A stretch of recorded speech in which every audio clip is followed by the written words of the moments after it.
Theon Greyjoy paced at the edge of the dimly lit corridor. The stone walls soaked in shadows cast by flaming torches lodged in iron brackets. There was a stale taste in the air, laden with the dread that hung over King's Landing in those days. In truth, Theon had never expected to find himself in this castle at such a tense moment, least of all with a plan so mad it threatened to tear apart his loyalties and risk his life. Yet for all his bravado, for all the swaggering airs he wore like armor, Theon was not blind to the debt he owed Eddard Stark. Ned, the man he had once called Warden and sometimes, against his own proud impulses, considered a second father. No matter how often Theon reminded himself that he was a hostage taken after the rebellion of his father, Balon Greyjoy, it was not so simple. The North had shaped him, the Starks had molded him, and now, with Lord Eddard's head set upon the chopping block, Theon found himself wrestling with what that bond truly meant. Each footfall echoed along the stones, leaving a hollow sound that reverberated in Theon's ribcage. He wondered if this was the feeling a man had before plunging off the edge of a cliff, arms spread and praying for a soft landing. He told no one of his plan. He hardly believed it himself. Yet he had collected whispers in the Red Keep's halls, gleaning knowledge from sullen guards, frightened maids, and the swarming rumor-mongers that scurried in the corners like rats. He knew that any rescue attempt would be considered an act of treason against the crown, no matter who carried it out. But Theon found he could not let Ned Stark die, not like this. If it had been a fair fight, steel meeting steel on an open field, then perhaps Theon would have made his peace. But to see Ned locked away in some black cell, humiliated, awaiting the mercy of a boy king who enjoyed flaying men with words and threats, Theon felt sick just thinking of it. He recalled his first days in Winterfell, how the sun never seemed to fully warm the courtyard, and how Ned Stark, though distant at times, would speak to him without scorn. Where others might have looked upon Theon as a thrall, a living token to keep the Ironborn in check, Ned treated him as near enough to a son.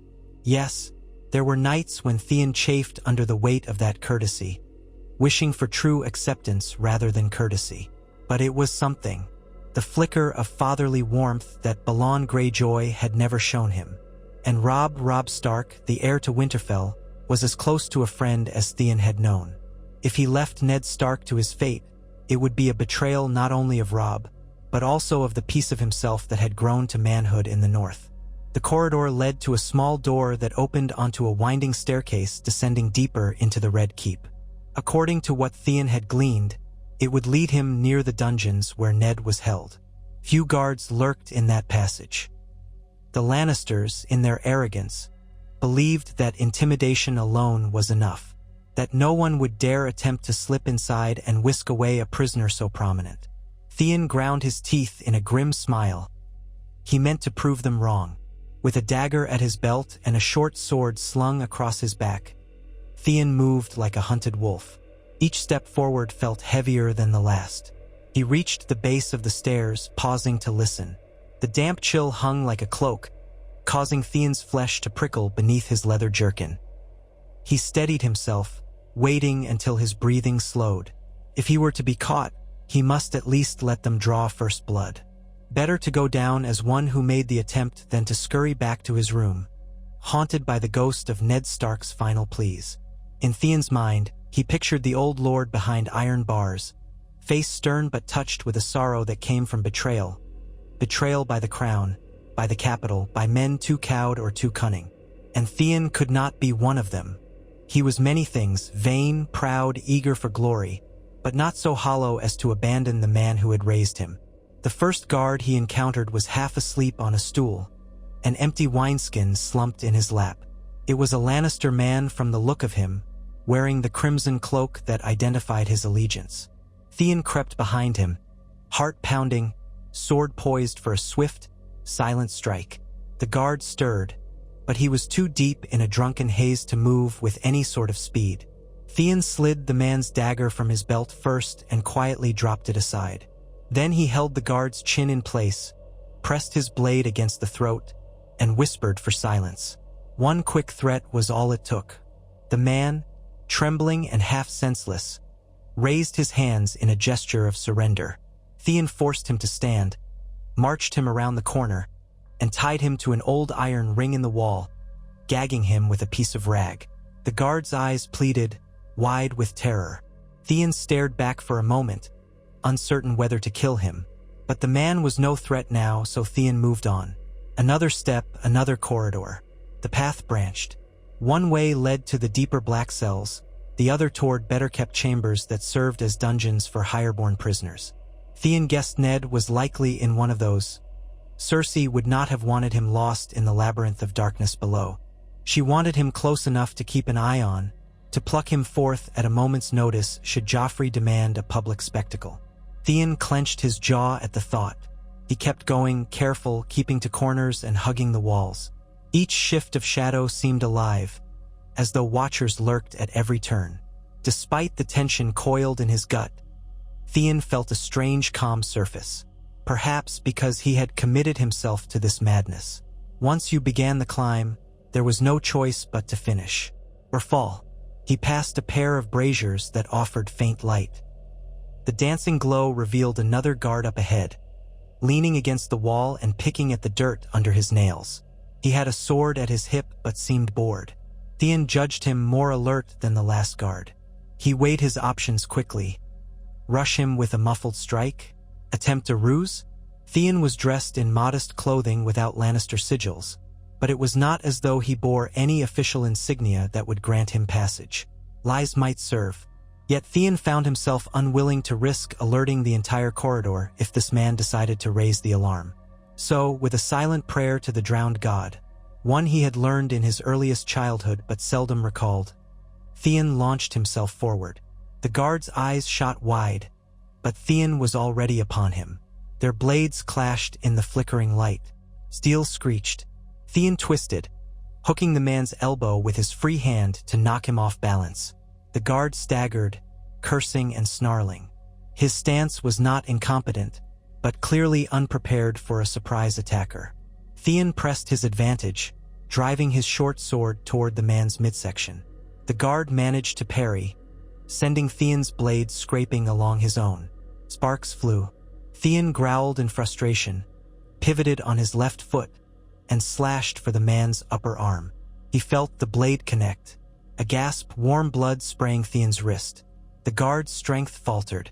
Theon yanked the dagger from his belt and slammed it into the guard's belly, once, twice, as quietly as possible. The man collapsed. A gurgling rasped the final sound in his throat. Panting, Theon crouched, waiting, half expecting half a dozen other guards to rush around the corner. But there was only silence, or rather the echoing hush of dripping water, the faint hiss of torches. Theon swallowed, tasted the dryness of his own fear on his tongue. His hands trembled. He had killed men before, this was not new. Yet every time, it left a certain sting that did not easily fade. He wiped his dagger on the guard's cloak, wiped his sword as well, then dragged the body into a dark alcove behind a battered wooden crate. Best to hide what he could. Quickly, quietly, he resumed. At last, Theon found himself before a broad iron door set with a small window. Light glowed within better than the pitch-black gloom of the deeper cells. He pressed himself against the cold stone, heart thudding. Was Ned Stark beyond that door? Or was it another prisoner, some other soul doomed to the Queen's whims? Theon's mouth felt suddenly dry. If Ned wasn't here, his entire plan could unravel. He had only so many men he could risk fighting, but he had come too far to turn back. He lifted himself so he could peer through the window. The figure inside was hunched on a narrow cot. Dark hair, a somber profile that was etched in 1,000 memories from Winterfell. Yes, it was Ned Stark. Even in the faint yellowish lamplight, Theon recognized him. The man looked weaker than Theon remembered, with lines of exhaustion carving deep furrows in his face, shoulders drooping beneath the weight of despair. Theon's blood stirred. He tested the door. Of course, it was locked. That was no surprise. But the lock mechanism looked sturdy. Could Theon pick it? He cursed under his breath, glancing around for a ring of keys. The guard he had killed might have carried one, but Theon hadn't searched the body. He weighed the time it would take to go back against the chance that more guards might wander by. Taking a steadying breath, he slipped off his belt and withdrew a small set of picks. They were rudimentary, gleaned from a sellsword he once got drunk with in a tavern, but perhaps they would suffice. He knelt in front of the lock, struggling to keep his hands steady. Every scrape of metal on metal seemed loud enough to wake the entire Red Keep. He paused whenever a torch crackled or a footstep sounded far away. Slowly, excruciatingly slowly, he felt the pins shift. Beads of sweat rolled down his brow. Theon tried to calm the frantic gallop of his heart, reminding himself that if he failed, Ned Stark would die come dawn, and Theon could not face returning to the north with that on his conscience.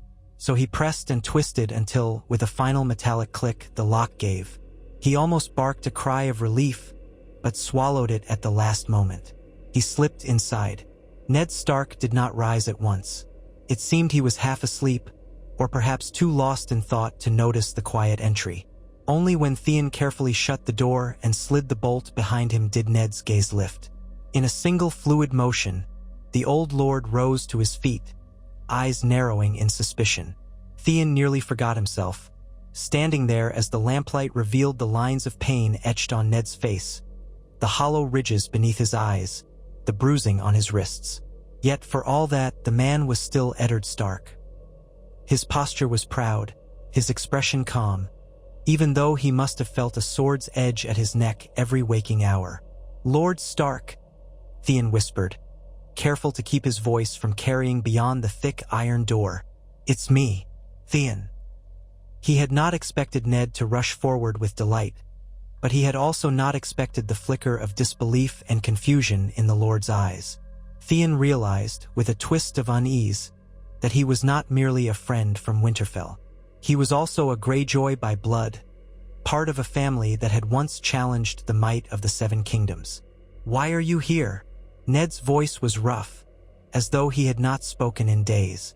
He did not say it with anger, but with cautious wariness. Theon sheathed his weapons, lifting his hands to show no ill intent. "I'm here to get you out, if you'll come with me." A ghost of a smile flickered across Ned's face, though it was tinged with pain. "This is madness, lad." "Maybe," Theon answered, forcing a smile of his own. "But I won't stand by and watch them kill you. Not after all you've done for me." "Not after," he swallowed. "It doesn't matter. Will you come?" Ned studied him a moment longer, then nodded, as though the final puzzle piece had fallen into place in his mind. "If we are to escape, we must move quickly. Cersei and her watchers. They'll notice soon enough if I'm gone." Theon exhaled with relief, helping Ned gather his limited belongings. Truly, the man had nothing of value beyond a worn cloak and the clothes on his back. Theon slid the door open cautiously, checked the corridor, then beckoned Ned to follow. They moved in tense silence, hearts pounding in unison. Past the corner lay the body of the guard Theon had hidden. Ned glanced at the blood trail that had smeared across the stone, his face grim. "You risk a lot for this?" Ned murmured as they crept along. "The Lannisters will label you a traitor. And what of your father?" Theon winced at the mention of Balon Greyjoy. He knew his father would not look kindly upon a rescue of the Warden of the North, of the man who had effectively held Theon as a ward hostage all these years. The Ironborn only respected strength, and Theon worried what would happen if they saw this as a sign of weakness or misguided loyalty to the Starks. Still, Theon felt something deeper pushing him on, a sense of honor, or perhaps the longing for a father's approval that he had never truly found on Pike. "I'll worry about that once you're safe," he muttered back. They reached the staircase, but Theon froze when he heard voices echoing from above. He pressed a finger to his lips and tugged Ned into a nearby alcove where darkness concealed them. Two guards descended the steps, talking of fresh orders from the king. Theon could not make out all the words, but it seemed Joffrey wanted Ned brought forth in the morning for some new spectacle. A wave of hot anger flushed through Theon. He had no doubt it meant a public sentencing or forced confession, possibly a headsman's sword at sunrise. He glanced at Ned, whose face was stony. There would be no turning back now. The guards vanished around the corner, continuing onward. The corridor was momentarily clear. Theon and Ned slipped up the winding steps, emerging into a hall lit by more torches and guarded by fewer men. They tread carefully, hugging corners, moving quickly but silently. Theon remembered the route from his earlier scouting, a side passage leading to an old postern gate that opened onto a hidden yard, typically used for bringing in supplies. There, if the bribes he had arranged with a certain unscrupulous stable boy held, 2 horses would be waiting. At each turn, Theon felt the pounding in his chest grow louder. The weight of the risk pressed upon him. If they were caught, he doubted the Lannisters would spare either of them. But every time he considered that possibility, he clenched his teeth and thought of Robb Stark, of how Robb would stand for his father if their positions were reversed. The thought kept Theon moving. They passed through a deserted corridor near the kitchens, hearing the distant clamor of pots and pans, the cursing of cooks. The smell of roasting meat wafted through the air, a strange contrast to the tension. With a flick of his wrist, Theon motioned for Ned to wait. He ducked inside, discovered a pair of scullions busy cleaning. Before they could cry out in alarm, Theon pressed them aside, hissed a warning for silence, and moved through. Ned followed, looking uneasy but determined. One of the scullions recognized Ned, eyes going wide in horror and pity. But Theon's glare stifled any outcry. Time was short. It was not until they reached the outer yard, the night sky open above them, that Theon felt a tremor of hope. Moonlight spilled across the cobblestones. In the shadows near the stables, he saw 2 figures waiting. The stable boy he had bribed, and a small, shaggy-haired girl who seemed more curious than frightened. Theon had been promised secrecy, but trusting anyone with this scheme was a risk. He approached them warily, sword hand ready. "You owe me the rest," said the stable boy in a hushed tone, eyes darting nervously. "I did what you asked, got the horses ready, but you said there'd be more coin." "I've got it," Theon answered shortly, pressing a pouch into the boy's hands. The silver within clinked softly. "Keep quiet about this, and the next time I come, I'll remember you." That was a lie. Theon knew he might never return to King's Landing again. But the stable boy nodded eagerly, glancing at Ned Stark with a look of mingled fear and awe. Theon waved them off. They hurried away into the gloom. With Ned's help, Theon guided the 2 horses from the stable. They were decent animals, though not war horses. That was for the best. Something inconspicuous but swift enough to carry them away from the city. He held one steady while Ned, sore and weary, struggled into the saddle. Then Theon mounted the other a bit more deftly. He turned to Ned, meeting his gaze. In that moment, he saw real gratitude in the older man's eyes, and it struck Theon how rarely he had seen such heartfelt emotion from Ned Stark. "Thank you," Ned said quietly, as though surprised to find the word was his own. "The debt I owe you. We'll speak of it if we make it out alive." Theon nearly laughed. "We'll speak of it in Winterfell." And with that, they urged their mounts forward, riding softly through the gloom, heading for a lesser-known sally port along the northern perimeter of the Red Keep. Normally locked and guarded, Theon's earlier bribes had guaranteed it would stand unbarred for a short window of time, with the watchman conveniently called away. Theon suspected the money had gone up the chain to more than one unscrupulous guard. Corruption was rampant here, and for once, Theon was glad. They reached the gate. True to the arrangement, it was ajar and no one stood watch. Theon tugged the door open, glanced around. Beyond lay the cramped streets of King's Landing, labyrinthine alleys that would lead them away from prying eyes if they rode carefully. He motioned Ned to follow, and they slipped through. The noise of the city at night, music from a distant tavern, cries of hawkers, the occasional shrill laughter, reminded Theon how different this place was from the quiet snows of Winterfell or the stony shores of Pike. But there was no time to reflect. They needed to disappear before dawn's first light. With quick, purposeful strides, they guided their horses into the winding streets, heading north and west, aiming eventually for the Rosby Road. Once they cleared the city gates, Theon intended to keep to lesser-known paths, trusting to luck and speed. Only when they reached the outer city walls and slipped past the final guard checkpoint, thanks to a slip of more coin and a half-truth about errands for a certain merchant. Did Theon permit himself a shaky sigh of relief? The gloom outside the walls, the open night sky overhead, felt freer. Ned gazed at the stars for a moment, silent, as though marveling that he could see them unobstructed by thick dungeon ceilings. For a time, they rode without speaking, hooves thudding on dirt roads that smelled of dust and manure. A cold breeze swept down from the darkness, and Theon pulled his cloak tighter. The city receded behind them, torches dwindling to pinpricks. Only then, hours later, did Theon risk a glance back. There was no hue and cry in the distance, no alarm bells. Perhaps no one had yet discovered Ned's cell empty, or if they had, they were still searching the labyrinth beneath the Red Keep. At last, they paused near a shallow stream to let the horses drink. Ned slid from his saddle with visible stiffness, pressing a hand to his side. Theon dismounted more easily and offered what little provisions he had managed to pack. Some bread, salted meat, a flask of weak ale. "You've had a rough time of it?" Theon said quietly, passing Ned the flask. "Not the worst," Ned replied, taking a grateful swig. "I've known war and captivity before, but this, I never expected to be undone. By the very realm I served." His voice was tired. "The boy king, Joffrey, is more cruel than Robert ever was. He has Cersei's cunning and none of her caution.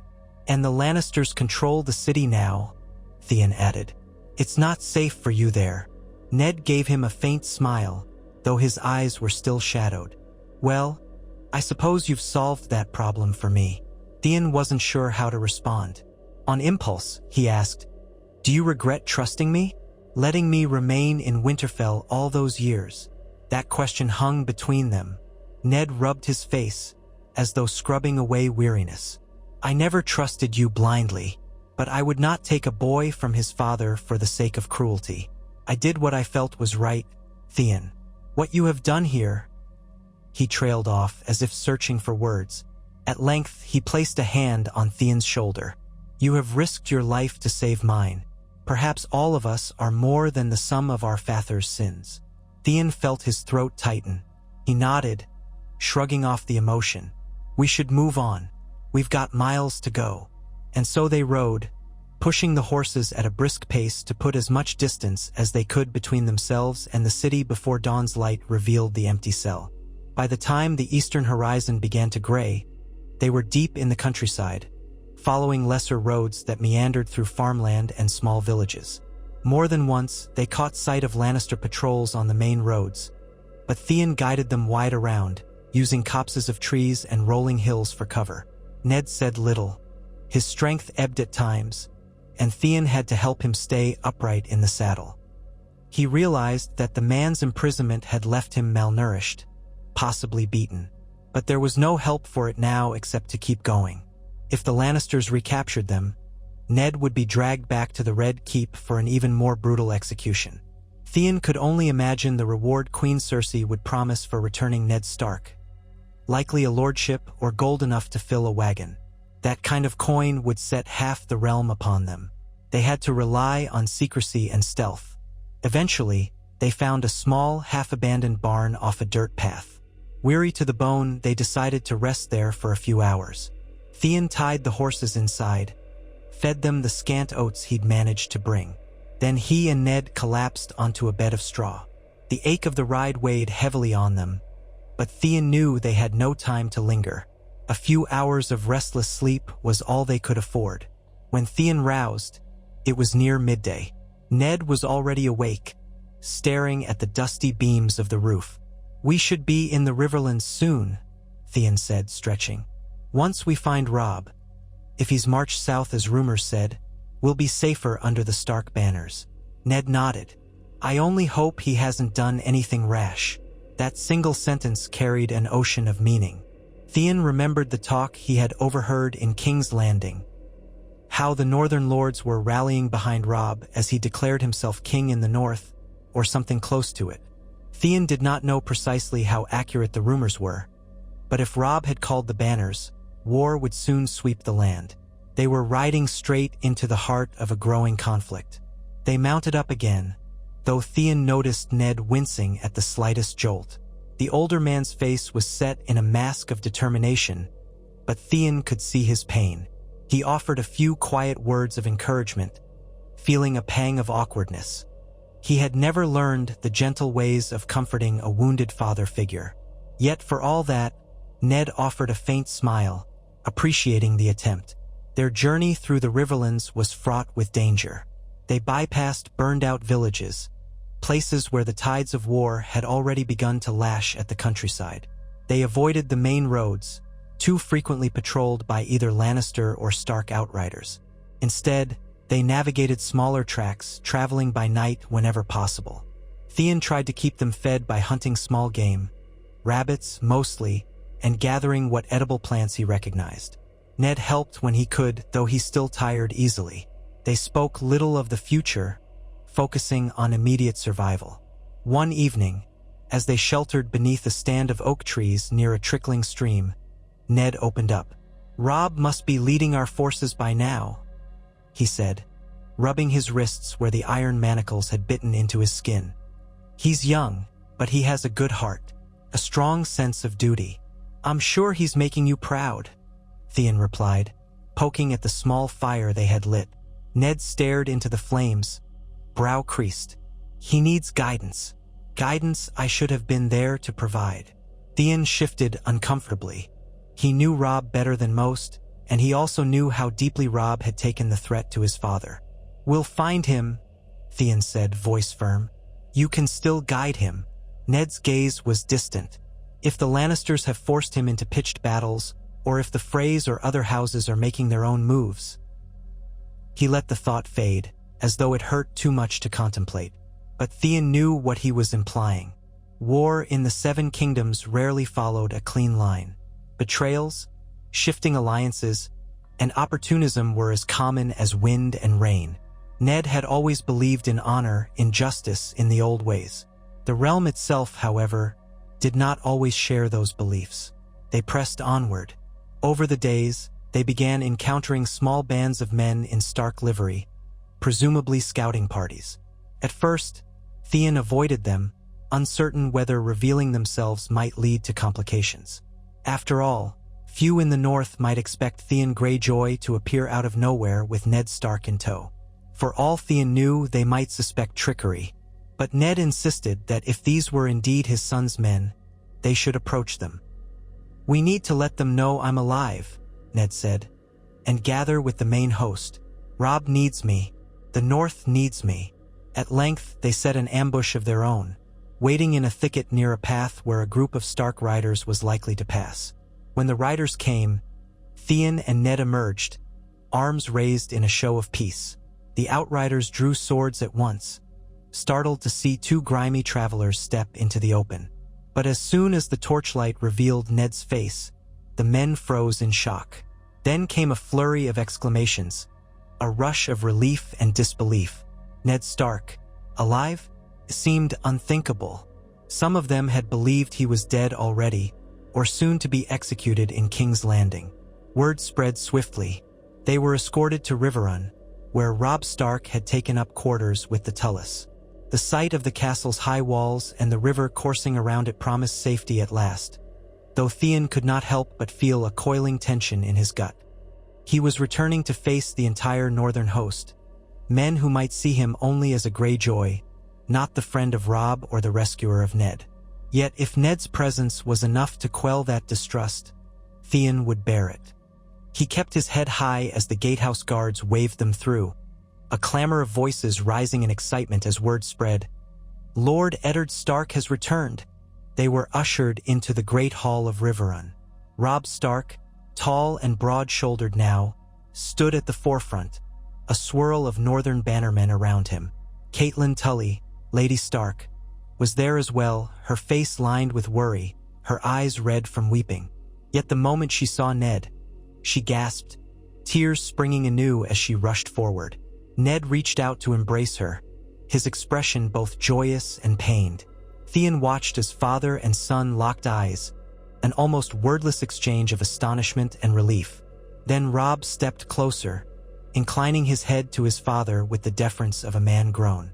Their words overlapped in hushed tones, half choked by emotion.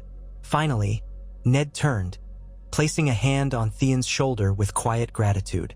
Murmurs spread through the hall, men craning to see the Greyjoy who had apparently returned Ned from the clutches of the Lannisters. Catelyn's gaze flickered to Theon, measuring him as if seeing him for the first time. She offered a small, guarded nod. Robb stepped forward, face stern yet charged with relief. "Theon," he said, voice thick. He took Theon's hand, gripping it firmly. "I can't believe, how did you?" "There'll be time for tales later," Ned interjected. He looked exhausted, leaning slightly on his wife for support. The ride, the weeks in the cell, the harrowing journey, they had taken their toll. "For now, I need rest, and then we'll talk of the war." The Lords of the North hurried to arrange comfortable quarters for Ned, summoning the best healers they could find at Riverrun to tend his bruises and ensure no grave harm lingered. Theon found himself at a quiet corner, half forgotten amid the swirl of excitement, until Robb seized him in a brief, fierce embrace. "Thank you," Robb muttered, voice vibrating with gratitude. "I owe you a debt I can never repay." Theon's throat was tight. He forced a cocky grin. "It's what any loyal friend would do," he said, trying not to let his emotions show. "Besides, I couldn't let the Lannisters take his head." He paused, then shrugged. "You're my brother in all but blood, Robb."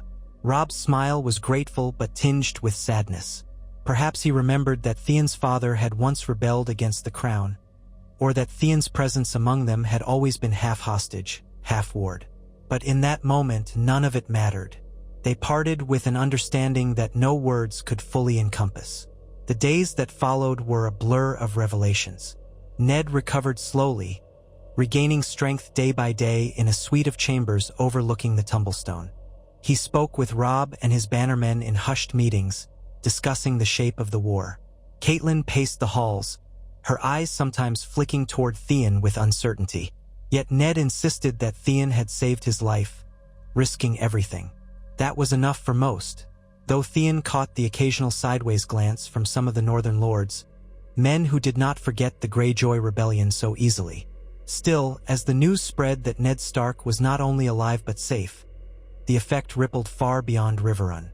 Many of the River Lords, who had wavered between fear of Tywin Lannister's might and loyalty to the Tullus, took heart.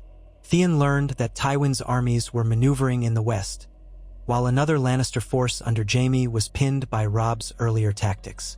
The battles had been fierce, but with Ned Stark's reemergence, the symbolic blow to Lannister prestige was immense. The king in the north rumor that had begun to swirl around Robb took on a new tone.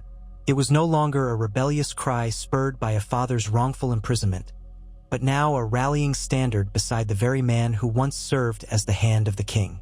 Some men whispered that Ned himself would lead them to declare independence fully. Others thought he might temper the youthful fury of his son and broker some accord. But what Theon saw in Ned's eyes was a deep, smoldering rage at the betrayal by the crown. War seemed inevitable.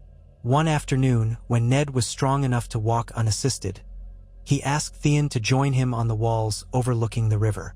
The day was gray, the sky thick with clouds that promised rain. Theon stood beside him, the breeze tugging at his hair.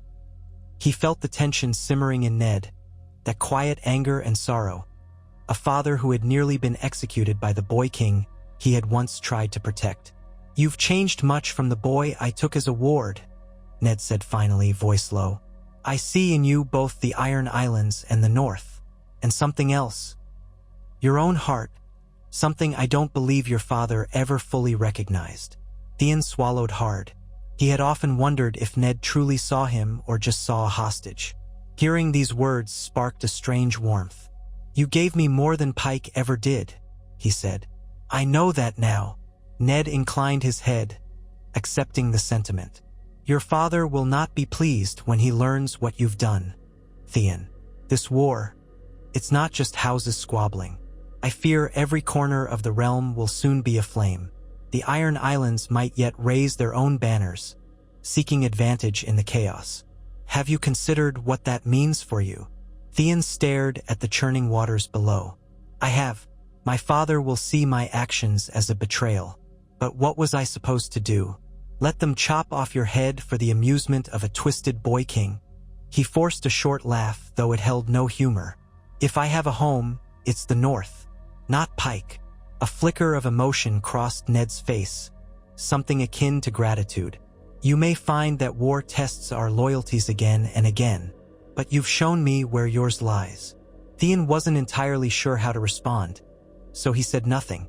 They stood there in companionable silence, the wind tussling Ned's graying hair and Theon's dark locks. In the distance, Theon could see tents arrayed along the riverbank, the gathering hosts of the North. Banners bearing the dire wolf of House Stark, the flayed man of House Bolton, the sunburst of House Karstark, and many others snapped in the breeze. Soon, those hosts would march, carrying Ned Stark's renewed leadership. The memory of that day in King's Landing felt like a dream now. The flickering torchlight and the iron door, the breathless run through the Red Keep's corridors. Days turned into weeks. Riverrun bustled as more bannermen arrived, eager to swear themselves to the cause. Theon heard talk that Tywin was pushing east with a massive host, and that Jaime Lannister was still bottled up but might break free at any moment. The freed wolf they called Ned now, in some corners, a testament to his escape from the Lannisters' jaws. And for all that Theon had grown used to being overshadowed by the likes of Robb or Jon Snow, here he found himself the subject of many curious whispers. Some said Theon had redeemed his family's name.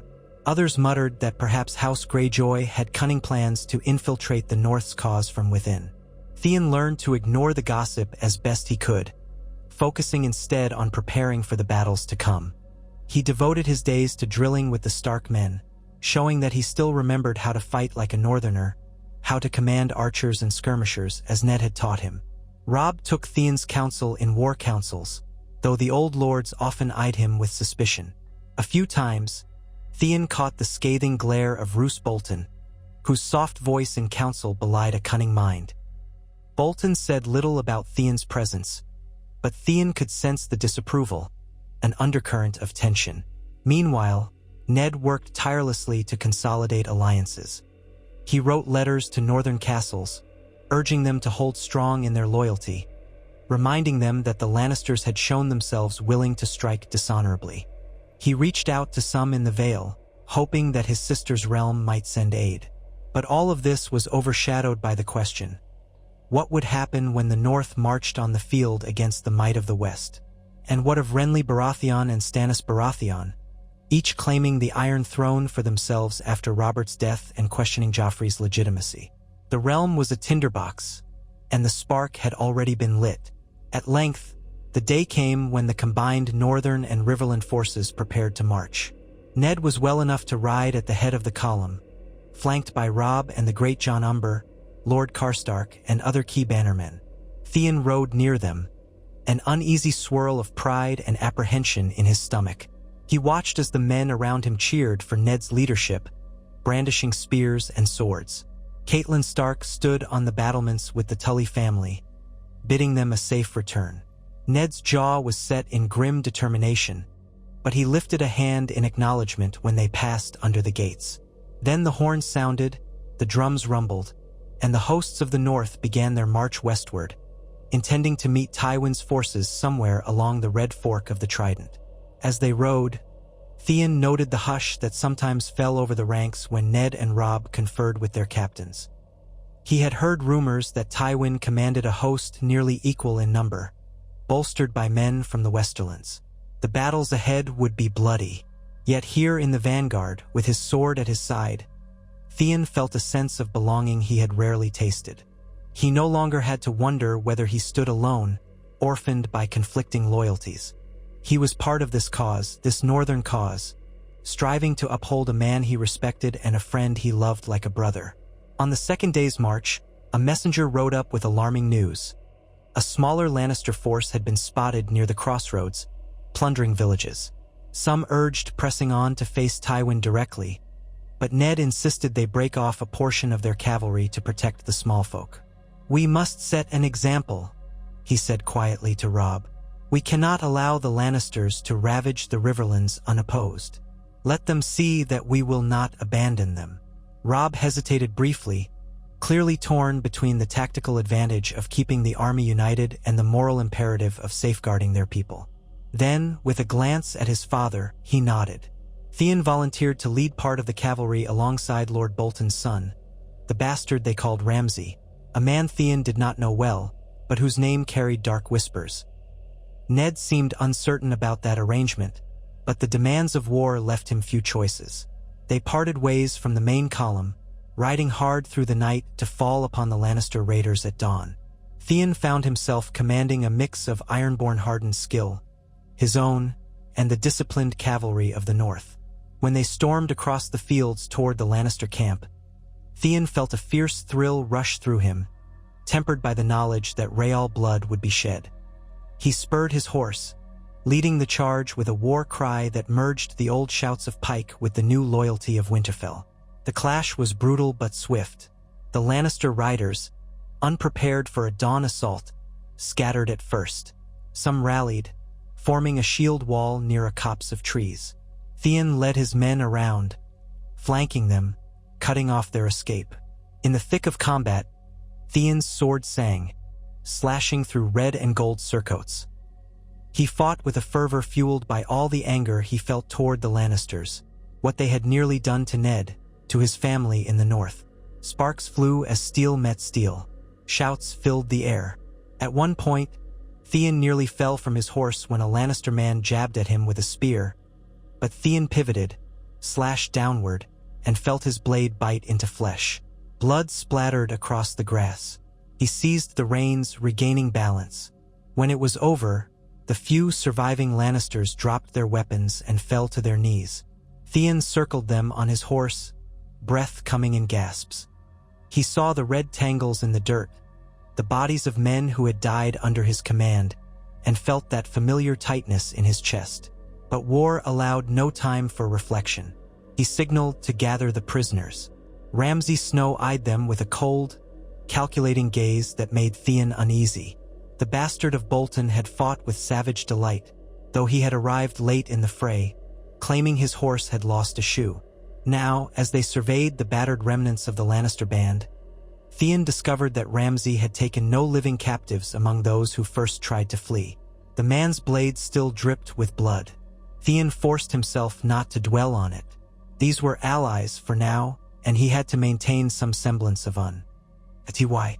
They rescued what small folk they could from a nearby village, half-burned, with terrified peasants cowering in the ruins. Theon tried to reassure them, offering water, food from their packs. Some recognized the sigil of the flayed man on Bolton's men and shrank away in fear. Others gazed with uncertain relief upon the direwolf banners, murmuring gratitude for House Stark. Theon realized these people had no illusions about how quickly fortune could turn in war. He did what he could, but he felt the gulf of tension whenever he tried to help. He was just another armed man with steel in hand. In this realm, that was enough to inspire both hope and dread. When they rejoined the main host, Ned commended Theon for his swift action, praising his efforts in protecting the villagers. Robb clapped Theon on the shoulder, calling him a hero. Yet Theon could not fully enjoy the praise, remembering the blood soaking the earth and the haunted eyes of the survivors. War was a harsh teacher. They pressed on, deeper into the Riverlands, until scouts reported that Tywin's army was encamped along the Red Fork. Ned held council in a large pavilion, its interior lit by lanterns. Robb, the Great John, Roose Bolton, and the other major lords clustered around a map. Theon stood nearby, arms crossed, scanning the lines. They debated strategy for hours. Some urged a direct assault, others advised caution, trying to lure Tywin into a disadvantage. Ned listened, measured. He turned to Theon for input at one point. Theon offered his best assessment, gleaned from years of listening to Ned's lessons. If they could feign a retreat, draw out Tywin's vanguard, then flank them, the plan would require cunning and perfect timing. Surprisingly, it was Roose Bolton who voiced quiet support for Theon's suggestion, citing the potential to minimize open field losses. Ned nodded slowly. Robb looked uncertain, but the weight of his father's presence seemed to bolster his confidence. In the end, They agreed on a plan that wove Theon's ideas with the experience of the older lords. They would strike at dawn, using a portion of their cavalry to bait Tywin's men into crossing a shallow ford, then spring an ambush with archers concealed among the thick brush along the riverbank. That night, Theon found little sleep. He lay on his bedroll in a small tent, hearing the rustle of thousands of men preparing for battle. In those quiet hours, he remembered King's Landing, the flicker of that torchlit corridor, the weight of Ned's life in his hands. Here he was now, forging the fate of entire armies. He hoped, with a fierce longing, that rescuing Ned would lead to a better outcome for the North. But war was never so simple. When dawn broke, the Northern and Riverland troops moved into position. The air was crisp, the sky streaked with pink. Theon guided a contingent of horse archers to a hidden vantage. He looked across the river to see Tywin's hosts stirring, banners of the Lion fluttering. The tension was palpable. Then the horns sounded. Theon's heart hammered as he watched the feint unfold. A portion of Stark cavalry galloped toward Tywin's line, loosing arrows, then turning to flee as though outnumbered. Tywin's outriders, smelling an easy kill, surged forward across the ford. They advanced deeper until Ned signaled the hidden archers. A volley of arrows rained down from concealed positions. The clamor of battle erupted. Theon urged his horse archers to flank the Lannister vanguard. Arrows whistled. Men cried out. Horses screamed. Through the swirling dust, Theon glimpsed Robb's banner on the other side, pressing the advantage. Tywin's command unit tried to regroup, but Ned unleashed more infantry from the treeline, forcing the Lannisters into a chaotic melee. Theon dashed into the fray, loosing arrows at fleeing enemies. Once they were out of arrows, his men drew swords and charged, hitting the Lannisters hard from the side. It was a vicious engagement. Theon found himself face to face with men in crimson cloaks, their eyes wild. Swords clashed. He heard the ring of steel on steel. He ducked a slash aimed at his neck, thrust forward, felt his blade bite into mail. Warm blood stained his gauntlet. The horse beneath him sidestepped nervously, but Theon kept control, scanning for the next threat. When the Lannisters tried to regroup, Great Jon Umber's massive force thundered in, yelling battle cries that shook the air. Within hours, the Lannister line buckled. Some fled back across the ford, others tried to surrender. Tywin himself had not been spotted. Perhaps he hung back or was forced to retreat. Shouts of victory rose from the North's ranks. The river ran red in places, bodies floating like driftwood. Theon felt the savage rush of triumph, tempered by the horror of war. He looked for Ned, spotted him astride a chestnut horse, cloak spattered in mud and blood. He saw Robb as well, face flushed, sword in hand, the reflection of new scars in his eyes. They had done it, dealt Tywin a sharp blow, enough to force him to reconsider a pitched battle, at least for now. In the aftermath, Theon helped gather the wounded, overseeing a cluster of medics who bound injuries. He saw men sobbing over fallen comrades. He forced himself to remain stoic, aware that war's cruelty spared no one. Ned limped among the survivors, offering words of comfort, ensuring mercy for the prisoners. This was the man who had raised Theon, an honorable warrior, reluctant in violence but resolute when necessity demanded it. Theon felt a swell of pride, recalling again that single desperate night in King's Landing when he decided to step beyond all caution and act. As evening fell, the leaders convened again, hearts heavy despite the victory. They spoke of the next move, whether to pursue Tywin or hold their ground, consolidating the Riverlands under Ned's leadership. The Tully lords urged a cautious advance, pointing out that Tywin still commanded a larger reserve force. Others, like the Great Jon, pressed for a bold strike, believing the Lannisters reeling. Ned listened carefully to every voice, as was his way. Robb stood at his father's side, still learning but growing more assured. Meanwhile, Theon stood off to the side, arms folded, chewing the inside of his cheek. He thought of the tenuous alliances that shaped this war. Balon Greyjoy's name flickered in his mind more than once. Where did Pike stand? Would his father see the north distracted and seize the moment to strike the coasts? If so, Theon might be forced to fight his own kin. The thought made his stomach churn. Amid the discussion, Ned caught Theon's eye. A small nod passed between them. It spoke of trust, unspoken gratitude, and a bond forged in both captivity and rescue. Whatever the future brought, whatever storms of war raged across Westeros, the choice Theon had made in King's Landing changed everything for the North. Already, the renewed presence of Ned Stark had galvanized the Northern cause in a way Robb's youth alone might not have done. The momentum was with them now. If they could outmaneuver Tywin in the coming weeks, they might force a peace or even claim a victory that solidified the North's position. No matter how the battles played out, Theon understood that his role in saving Ned had set a new path. A path where Theon Greyjoy was not just a hostage taken from the Iron Islands, but a man who shaped the fate of the North. The old feuds still lurked, from the Karstarks' thirst for vengeance to the Boltons' menacing ambitions. Yet the presence of Ned Stark held them in check. As long as Ned remained strong, his moral authority would keep the bannermen aligned. That night, Theon slipped away from the bustling camp to find a patch of calm along the riverbank. The moon shimmered on the dark water. He knelt there, staring at his own reflection, half expecting to see a boy's face. Instead, he saw a man who had killed for the sake of loyalty, who had risked everything to preserve a father figure, and who would soon face a father's wrath for betraying the Ironborn's own code.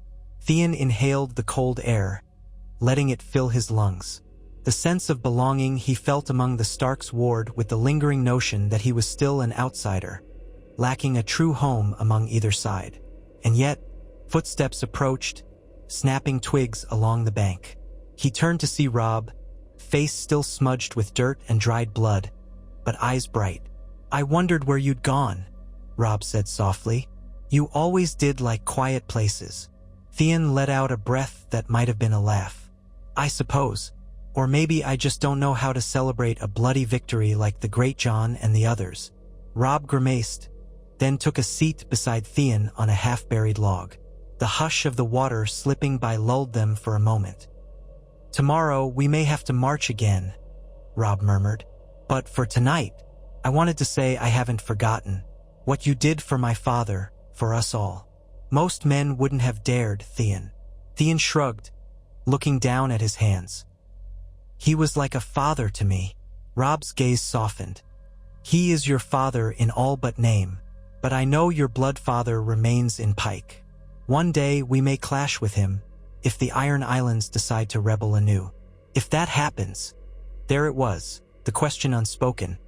"Where do your loyalties lie, Theon Greyjoy?" Theon lifted his eyes to Robb's, searching that earnest face. Finally, he let out a long breath.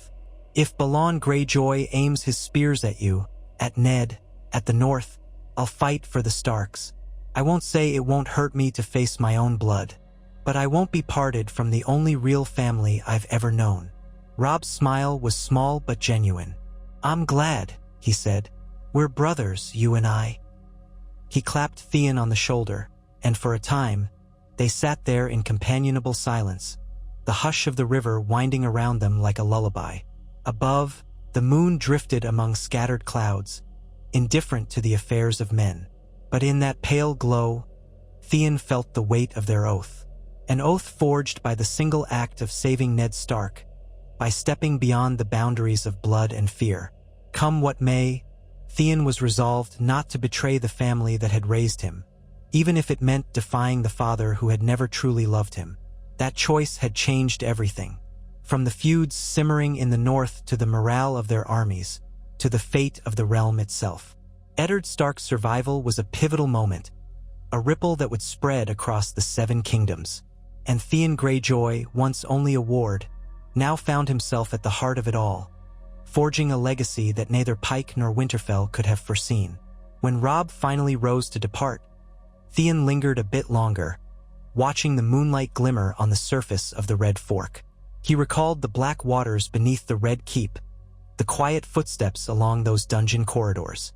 There, in the bowels of the Lannister stronghold, he had made a choice that would cast a long shadow over his life, and might well decide the fate of the North. He smiled to himself, a hint of sorrow hidden in the curve of his lips. For whatever trials lay ahead, at least he knew who he was in this moment. Theon Greyjoy, who had saved Ned Stark, who had chosen a father in the man who raised him, not the one who sired him. And if the storms of war came crashing down, he would stand beneath the banner of the direwolf, even if the seas themselves tried to claim him back. Night settled deeper, and a solitary breeze stirred the reeds along the bank. Theon released a breath, gazing at the horizon where day would soon break, carrying them onward to battles still unwon. He silently vowed that he would see it through to the bitter end. And no matter how the dice fell, no one would ever doubt that Theon Greyjoy's loyalty had shaped the North and changed its fortunes forever. The next morning brought a swirl of new tidings. Even before the sun rose above the river, riders came and went, carrying messages to and from the distant corners of the North's growing war front.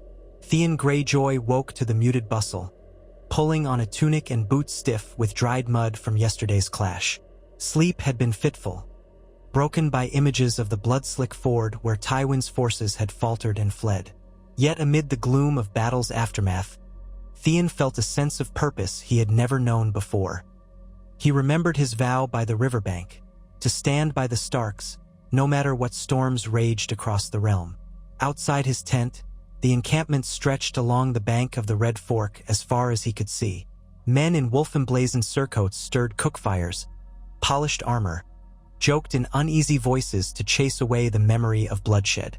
Here and there, Theon spotted wounded men, arms in slings or bandages wound around their chests, limping between tents.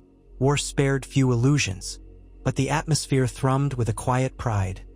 Lord Eddard Stark had returned, living proof that the Lannisters could be defied. As Theon made his way toward the makeshift command pavilion, he passed Lord Bolton's men, who were checking their horses, adjusting saddles with brisk efficiency. Ramsay Snow, Bolton's bastard, stood among them, running a gloved hand along the flank of a black mare. He cast Theon a level stare. Theon found himself recalling how Ramsay's blade had been wet with blood the previous day, fresh from men who had tried to surrender. But Theon pushed the memory aside. Ramsay was an ally, at least nominally. Though Theon sensed something unsettling in the bastard's pale eyes, he resolved not to provoke unnecessary quarrels. The North needed unity, and Ned Stark had always taught that facing a larger foe required every sword they could gather.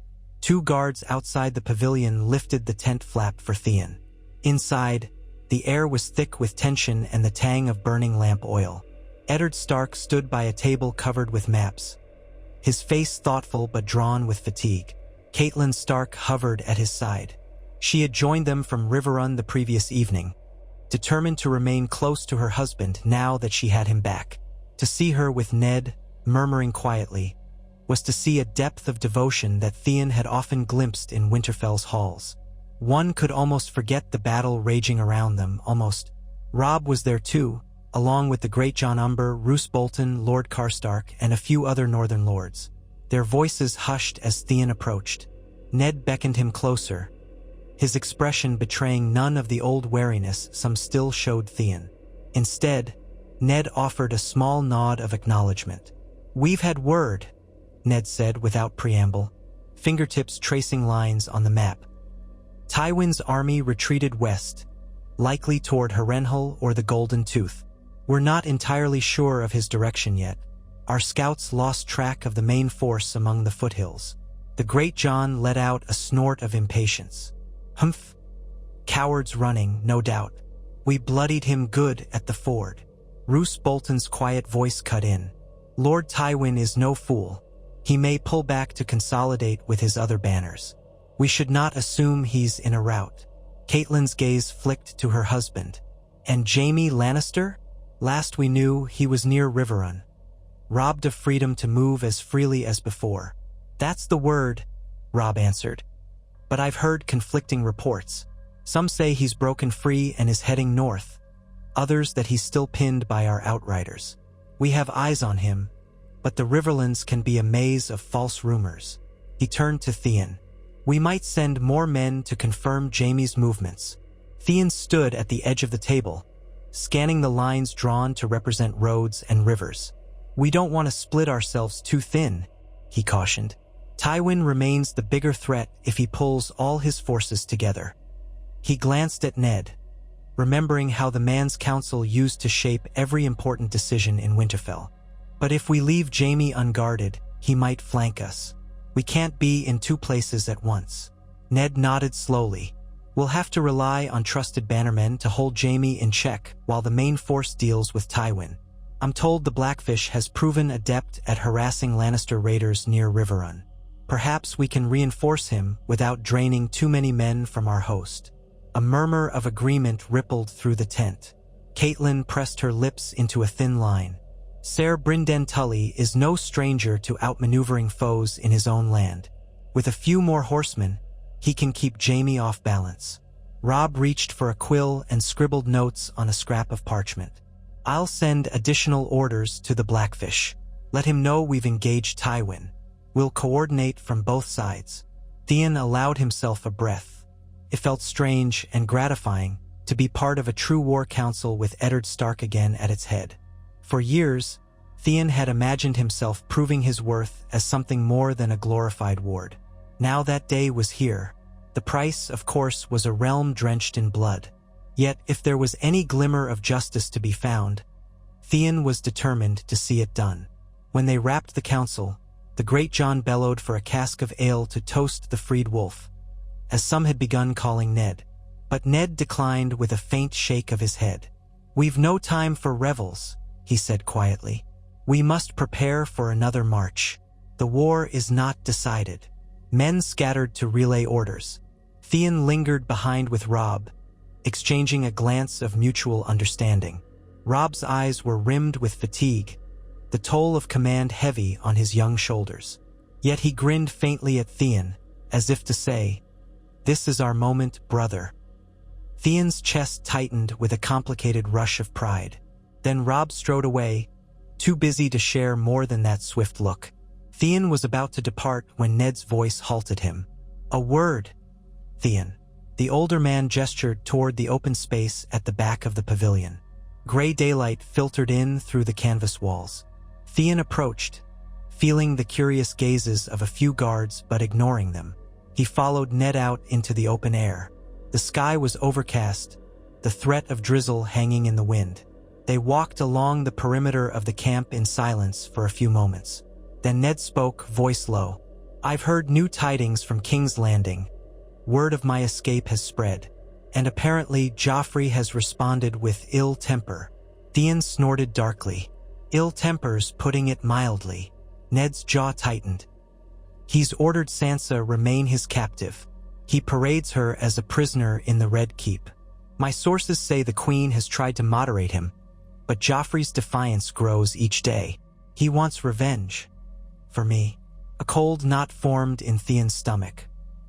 He recalled Sansa's delicate manners, her naive dreams of becoming a southern lady, and how she'd looked at Joffrey once with something akin to girlish admiration.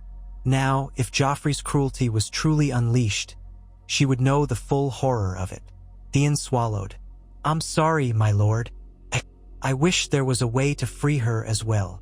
Ned closed his eyes briefly, as though pained by the memory of leaving his daughter behind. "One battle at a time," he said. "But I mean to see Sansa safe, I promise you. Arya too, if she can be found. There's word she escaped the Lannisters' grasp, but her whereabouts remain uncertain. For now, the only path forward is victory, forcing the Lannisters to negotiate." Theon nodded. "Then let's win. There's no other way, is there?" Ned studied him quietly. "No other way," he agreed. Then, with a sigh, he turned back toward the heart of the camp. Theon trailed him, the conversation leaving an unease in his chest. He had done the impossible once, spiriting Ned from the Red Keep's dungeon. But King's Landing was now locked tight, swarm. ING with Lannister men who would be on high alert. Another rescue from that fortress seemed close to impossible. The day brought a flurry of movement. Banners were raised, tents struck, supplies loaded onto wagons. The hosts of the north prepared to move toward the Westerlands, hoping to cut Tywin off before he could regroup. Theon found himself supervising a line of carts, ensuring the distribution of rations.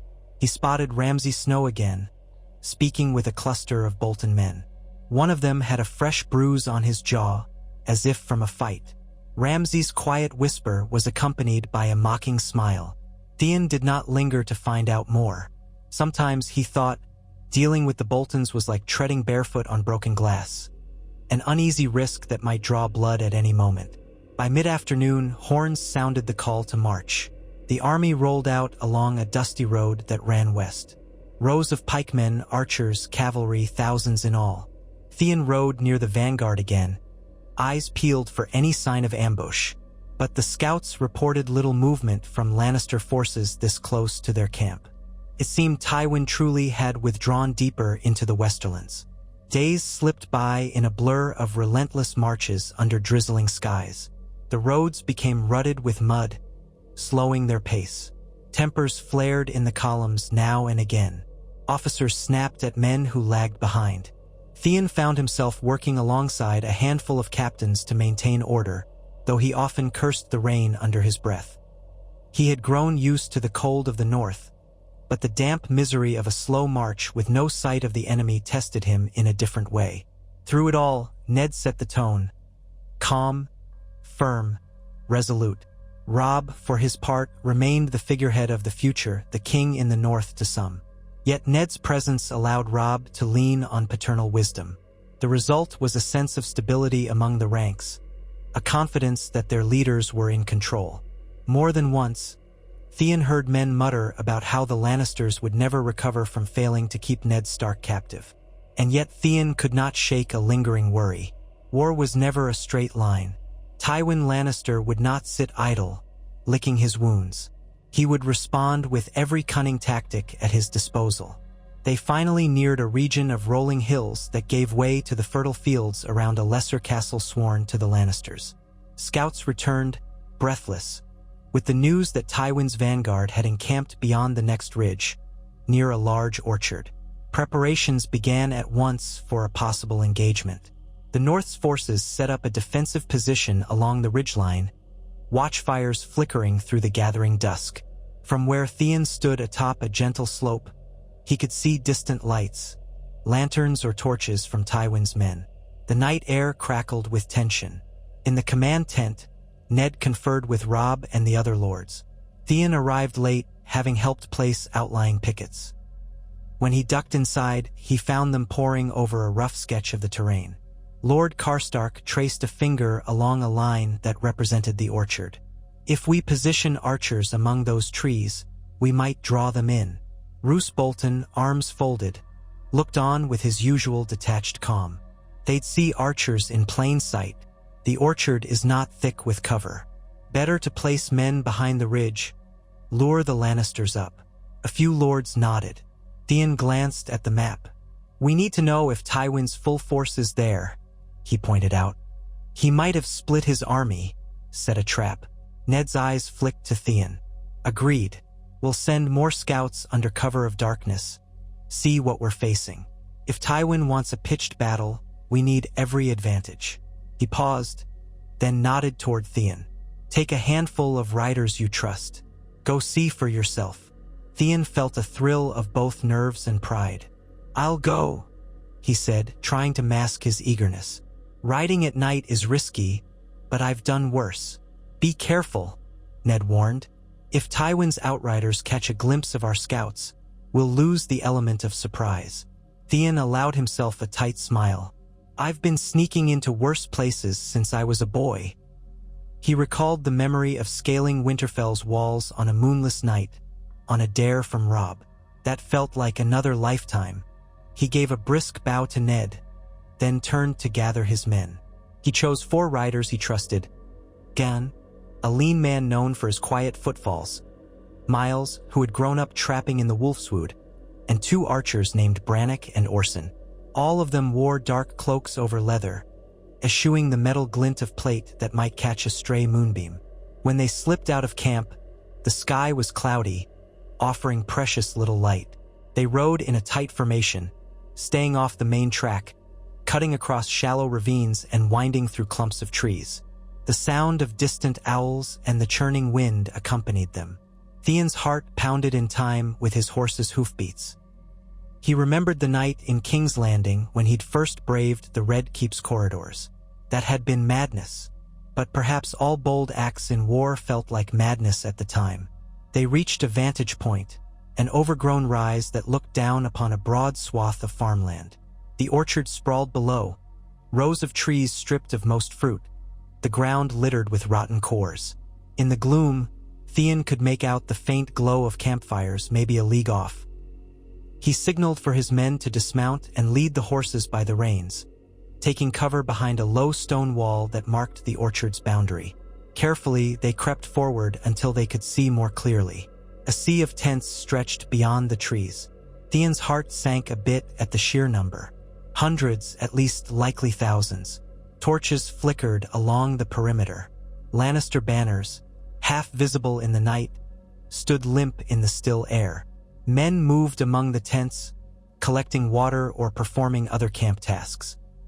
Theon saw wagons, lines of tethered horses, even a makeshift paddock. This was no small raiding party. It looked like a significant chunk of Tywin's remaining force. He and Gen exchanged a glance. Gen mouthed, "Big." Theon nodded. Perhaps not as vast as the entire might of the West, but enough to present a formidable fight. He scanned the area for signs of fortifications. Most of the tents lay exposed, though Theon spotted a ring of sharpened stakes in a few places. It seemed Tywin's men were preparing defensive lines.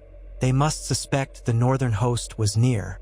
Theon turned to Miles, motioning for him to circle to the north side of the orchard. "Keep an eye out for patrols," he whispered. "We'll meet back here." Miles nodded, slipping away with quiet footsteps. Meanwhile, Brannock and Orson watched the camp with keen archer's eyes, searching for vantage points. Theon tried to glean how many knights, how many foot, where the supply lines lay. Every detail could tip the balance in tomorrow's fight. They lingered for perhaps half an hour, hearts thumping with each small rustle in the darkness. Now and again, voices drifted over from the Lannister encampment. A grunt, a low cough, the squeak of wagon wheels. Theon's mind whirled with possibilities. He saw no sign of Tywin's personal banner, the golden lion on a vivid crimson field. That did not mean he wasn't there, but the main command tent might be deeper in. At last, Miles returned, breath puffing in faint white clouds. "Found a group of 4 outriders along the north perimeter," he whispered. "They were trotting in a wide loop. They'll be back this way soon." Theon nodded grimly. "We've seen enough. Let's go." Carefully, they slipped away from the orchard, leading their horses on foot until the cover of the slope shielded them. They mounted again, riding back under cover of night, hooves muffled as best they could on soft ground. Twice, they had to pause to let distant Lannister patrols pass by. But fortune favored them, and they made it back to the northern encampment without incident.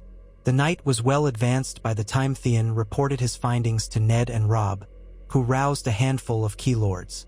Theon described the size of Tywin's tents, their positions, the presence of stakes in certain areas. The Great John spat in disgust, proclaiming that he'd cut through any stakes they put up. Karstark listened intently, nodding when Theon mentioned how many knights he'd glimpsed. Ned's expression darkened as the scope of the threat became clear. Tywin might not outnumber them drastically, but he was entrenched. That made any frontal assault risky. They conferred well into the early hours. Some lords wanted to strike at first light, trusting in the fervor of their men to overcome Tywin's defenses. Others argued for a more cautious approach, perhaps skirmishing to draw Tywin out from behind his lines. Theon offered what insight he could, urging them to avoid a reckless charge that would cost hundreds of lives. Eventually, a plan took shape. They would feign an attack on Tywin's flank at dawn, hoping to draw defenders away from the orchard's far side. Then Robb, leading a sizable cavalry force, would drive in from the north, forcing Tywin to split his troops. Once Tywin's line fractured, Ned and the bulk of the North's infantry would press forward. It was a complex maneuver, reliant on timing and careful signals. but if executed properly, it could wrest victory from a stronger defensive position. When the meeting adjourned, Theon was bone-tired. He trudged to his tent, collapsed onto his bedroll. Sleep claimed him in an instant, black and dreamless, offering only a fleeting escape from the knowledge that by the next day's end, many more lives would be lost. Dawn came pale and cold. A fine mist clung to the fields, shrouding the orchard in a ghostly veil. Theon mounted his horse near the center lines, sword at his hip, bow across his back in case speed and agility proved more useful than brute force. Men around him whispered prayers or curses under their breath. Some touched amulets or tokens. Theon felt the dread that preceded every battle, the tightening in his gut, the dryness of his mouth. But he drew in a steadying breath. He had chosen this path. He would not falter. Trumpets sounded, muffled by the mist. Theon glimpsed movement on the far left flank. A line of Stark pikemen marching forward, banners raised high. The Greyjoy's voice boomed over the early morning hush, leading the faint. Another horn answered from deeper in the orchard, signifying the Lannisters had seen them coming. Theon heard the rapid drumbeat that urged men to form ranks.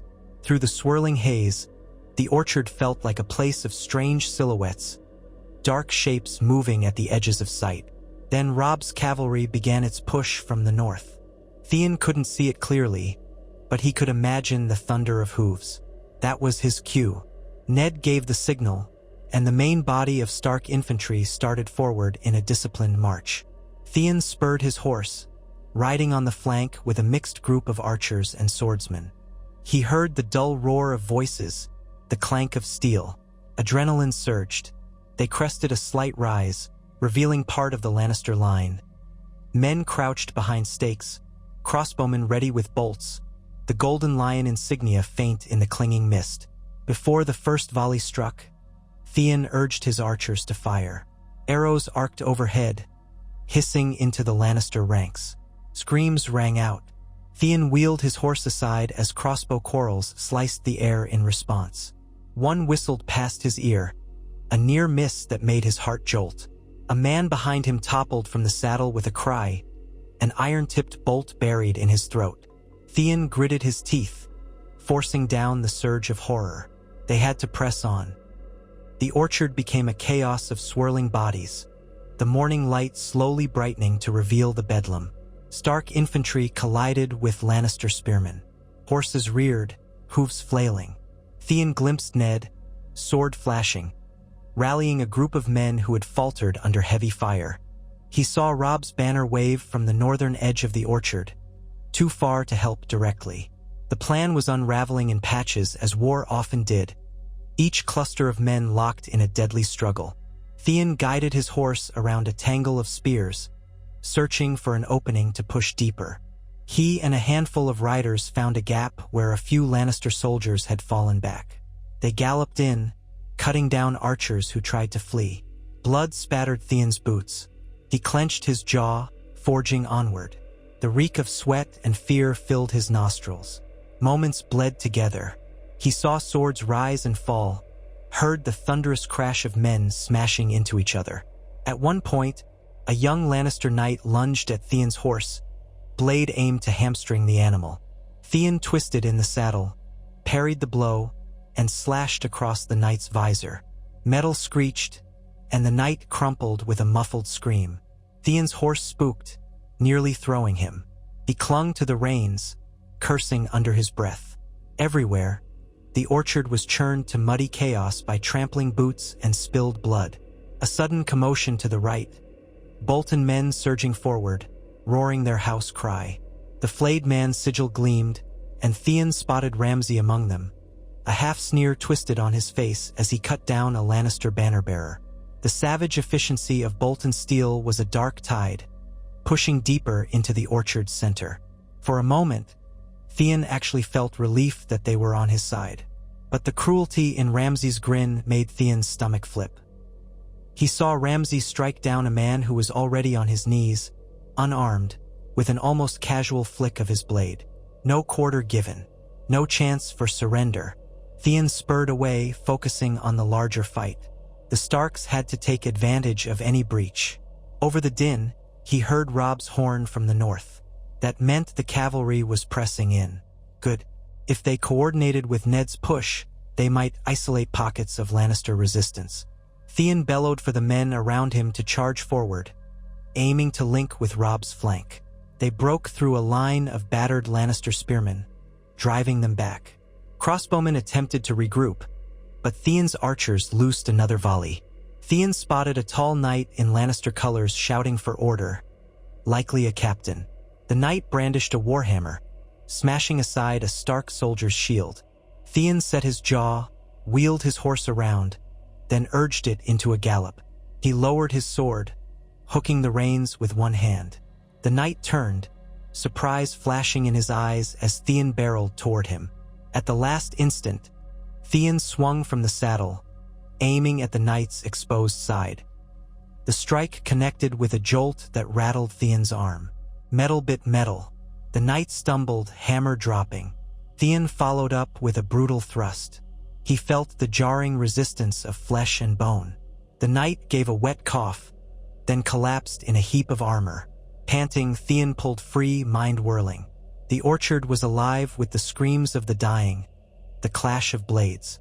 The Lannister lines wavered, fraying at the edges. He glimpsed glimpses of black and gray among the carnage, the Stark banners pressing onward, men chanting Winterfell with every step. Ahead, he saw Ned astride his horse, leading a thrust that cut directly into the heart of the Lannister encampment. Tents were aflame, smoke billowing. The stench of burning canvas curled in Theon's nostrils. At last, the enemy ranks broke. Some men threw down their weapons, hands raised, shouting for mercy. Others fled, disappearing into the orchard's depths. Stark soldiers pursued them with a fury that would not be easily leashed. Trumpets from Robb's flank signaled victory, and Theon raised a trembling fist, letting out a ragged exultation. The ground was slick with blood and mud, bodies strewn among the roots of half-barren trees. A wave of relief crashed over him. Relief that he was alive, that the plan had worked. Ned's call for order rang out, carried by horns and shouts of officers. Hold! Hold! Take prisoners! Kill only those who resist! Theon reined in his horse, chest heaving. The world spun in a haze of steel, corpses, and swirling embers from burning tents. Victory, but at a terrible cost. He saw northern men stumbling, some missing limbs, others pressing rags to gushing wounds.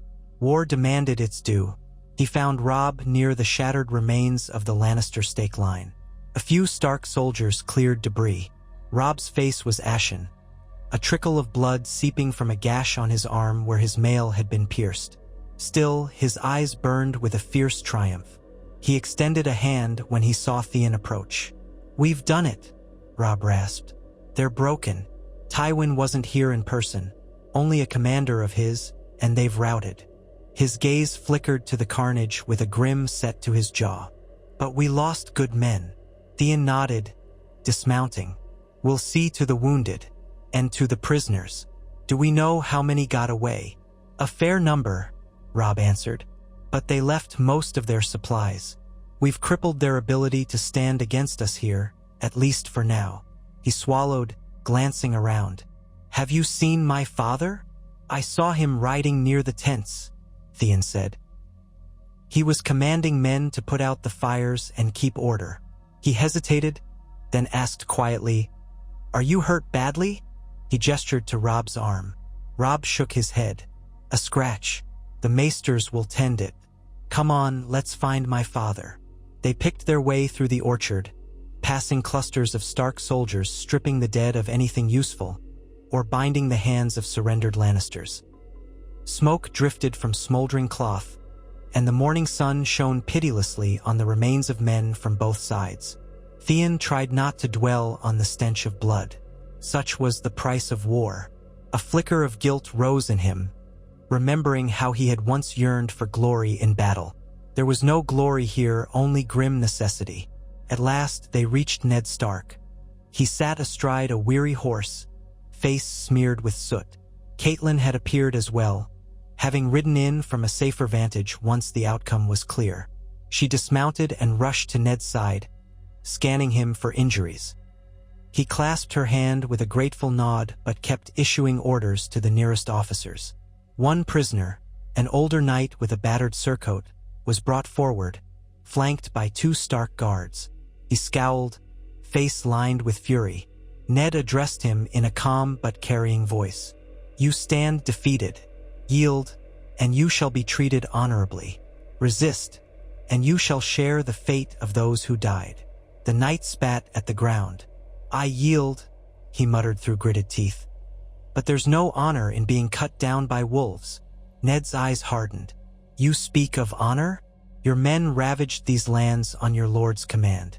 A man who lays waste to the small folk has no place lecturing on honor. But your life will be spared." The knight bowed his head sullenly. Stark guards hauled him away. Others followed, lesser knights and foot soldiers, stripped of weapons, forced to kneel in rows. Theon watched as the northern officers moved among them, counting, assigning watchers. A large portion of Tywin's vanguard had surrendered rather than die. It was a testament to the battered state of Lannister morale in this orchard. Meanwhile, Bolton men dragged a few frightened prisoners aside. Theon observed Ramsay Snow's cold grin as he surveyed them. Alarm stirred in Theon's belly. He knew what Bolton customs could entail. He glanced at Ned, who was busy directing the overall tasks. Theon chose to stride quickly over to that smaller group, intercepting them. "These men have yielded," Theon said loudly, voice firm. "They're prisoners of House Stark now." Ramsay turned. His eyes narrowed at Theon for a heartbeat. Then he gave a thin smile. "Of course they are," he said in a voice that oozed insincerity. "Just ensuring they're properly secured, Greyjoy." Theon's jaw tensed.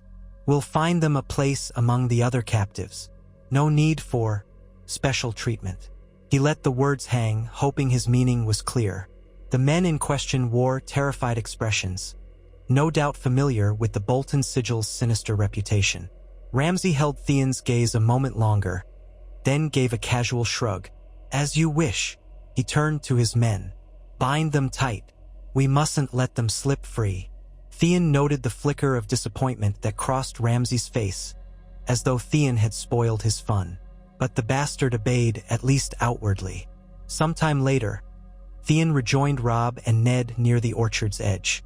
Their battered army was in the process of gathering the wounded, piling the dead, and tending to the grim necessities that followed a victory. Theon reported his concern about Bolton's methods. Ned's expression turned grim. "We will enforce Stark justice," he said quietly, "not flaying.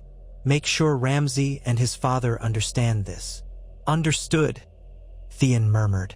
He knew that might prove a delicate conversation with Roose Bolton. Yet the memory of Ned's unwavering code in Winterfell gave Theon a sense of clarity.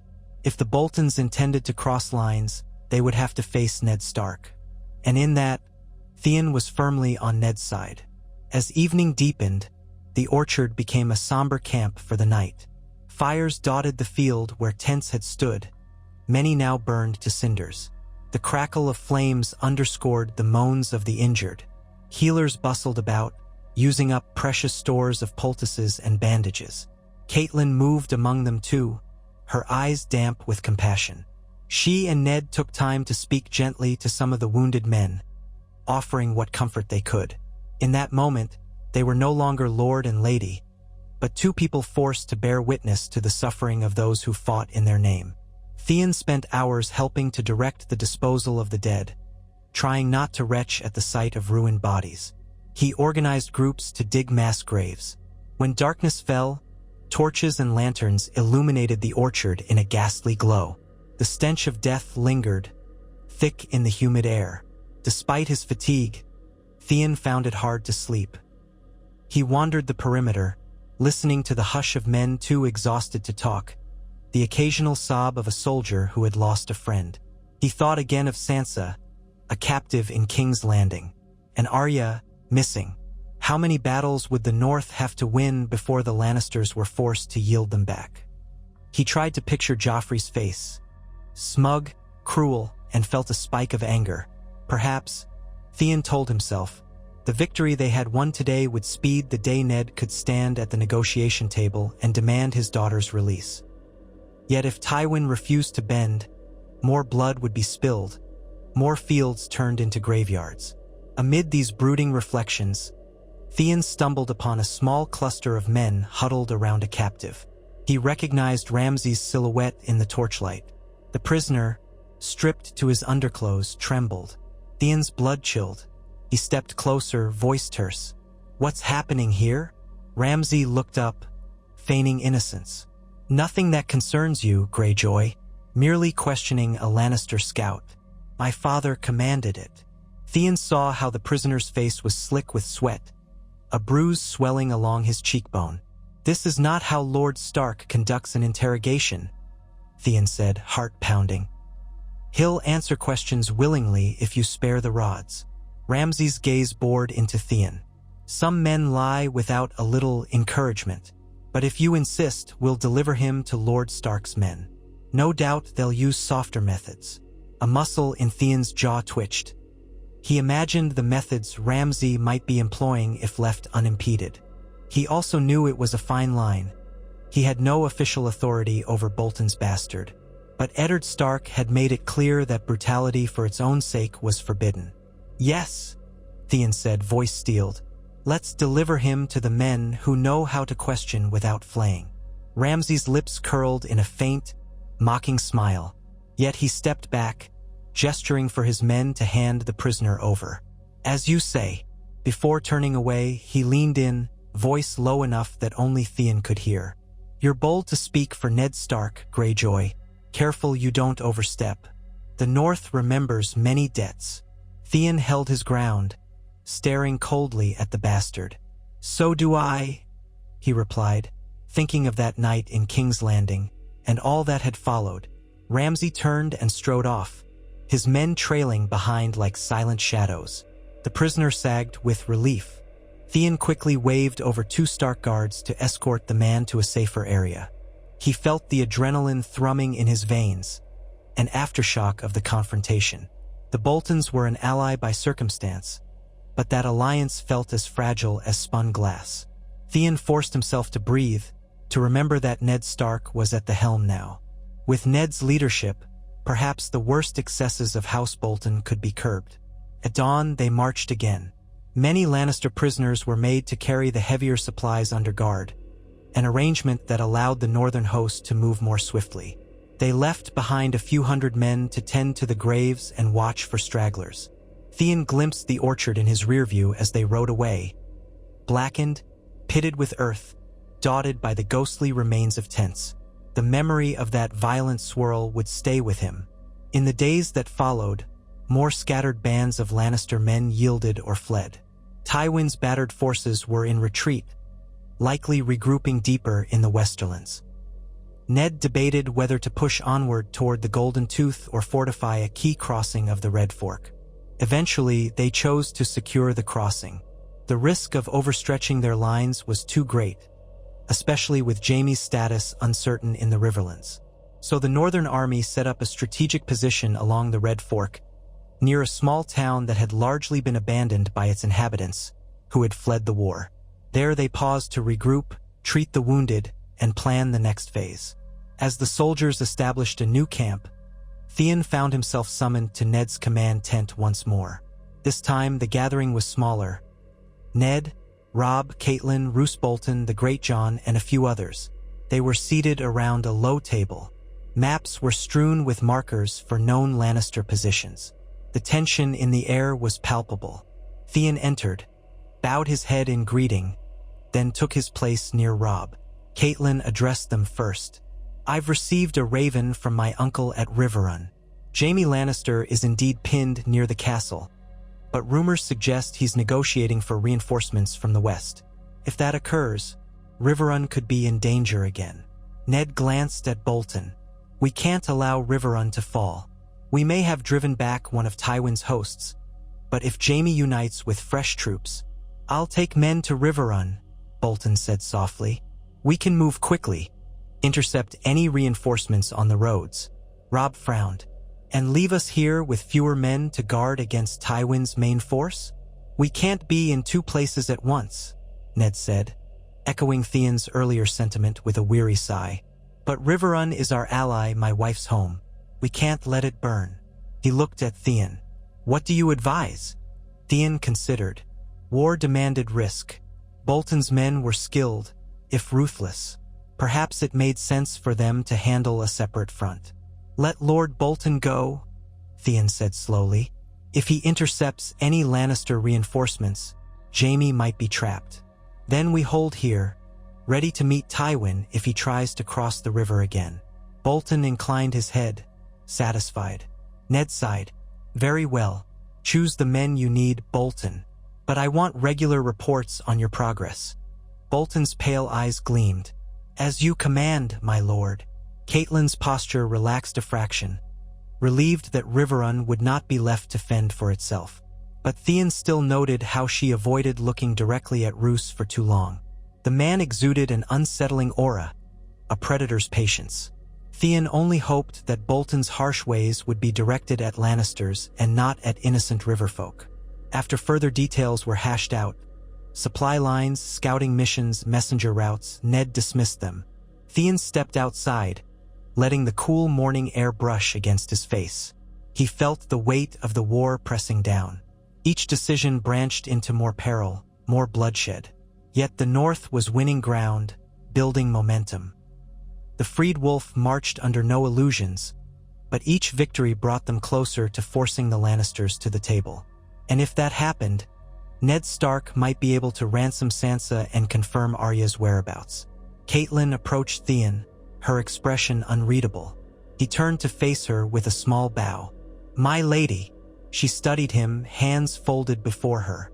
He realized he rarely had the chance to speak with her directly. I wanted to thank you, she said quietly, for saving Ned. For being loyal when we feared all was lost. A warmth rose to Theon's cheeks. He'd grown up under her roof, but there had always been a distance. She had loved her children fiercely, yet Theon was a ward from a former rebel house. You don't need to thank me, my lady. Lord Stark means everything to me. I only did what was right. She gave a slow nod. That may be, but rightness is a rare gift in these times. My children might still have a father because of you. Her gaze softened. I know your path hasn't been easy. To stand against your birth father's possible desires, it can't have been simple. Theon looked away for a moment, the pang of that truth raw. Balon Greyjoy would never have forgiven me, were he here to witness it. Perhaps he'll never forgive me if word reaches Pike. Catelyn frowned. Forgiveness from Balon Greyjoy is a distant thing indeed. But you found another family here. She placed a gentle hand on his shoulder, a brief gesture. Then she withdrew, turning to return to Ned's side. Theon watched her go, heart oddly full. In that fleeting moment, he felt more truly welcomed than ever before. Yes, the old hostilities lingered, and not every northerner would trust him. But Catelyn Stark's gratitude was a step forward. The next few days passed in a flurry of reorganizing the army, fortifying the small town near the river, and sending out scouts. Roose Bolton departed with his contingent, including Ramsay, heading south and east to safeguard Riverrun. Theon privately hoped that the Bolton men would arrive in time to block any Lannister thrust. He also wondered if Jaime might attempt some cunning strategy of his own. Jaime was known as the Kingslayer, a fearsome swordsman. Could the Boltons handle him? Theon spent hours riding the perimeter of their encampment, ensuring that pickets were posted, that no small folk suffered unduly from the presence of their large host. Ned was adamant they not pillage or harass the local people. Most had fled, but the few who remained were thankful that Stark gold was paid for livestock or supplies. In that, Theon saw the differences between the Starks and the Lannisters. Where Tywin might have burned fields to deny them to the enemy, Ned preferred to treat the land with respect.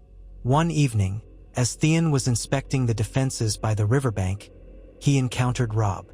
The young Stark heir stood near a wooden palisade that guarded the approach to a simple dock. He stared out over the water, lost in thought. The current moved lazily, reflecting the burnt orange glow of sunset. Theon paused, then walked up to join him. "You're quiet tonight," Theon observed. Robb inclined his head. "Just thinking about how different everything could have been if Father hadn't been rescued." He let out a rough breath. "I'd be leading this army alone, probably making 1,000 mistakes, losing half our men to rash decisions. The North might be undone."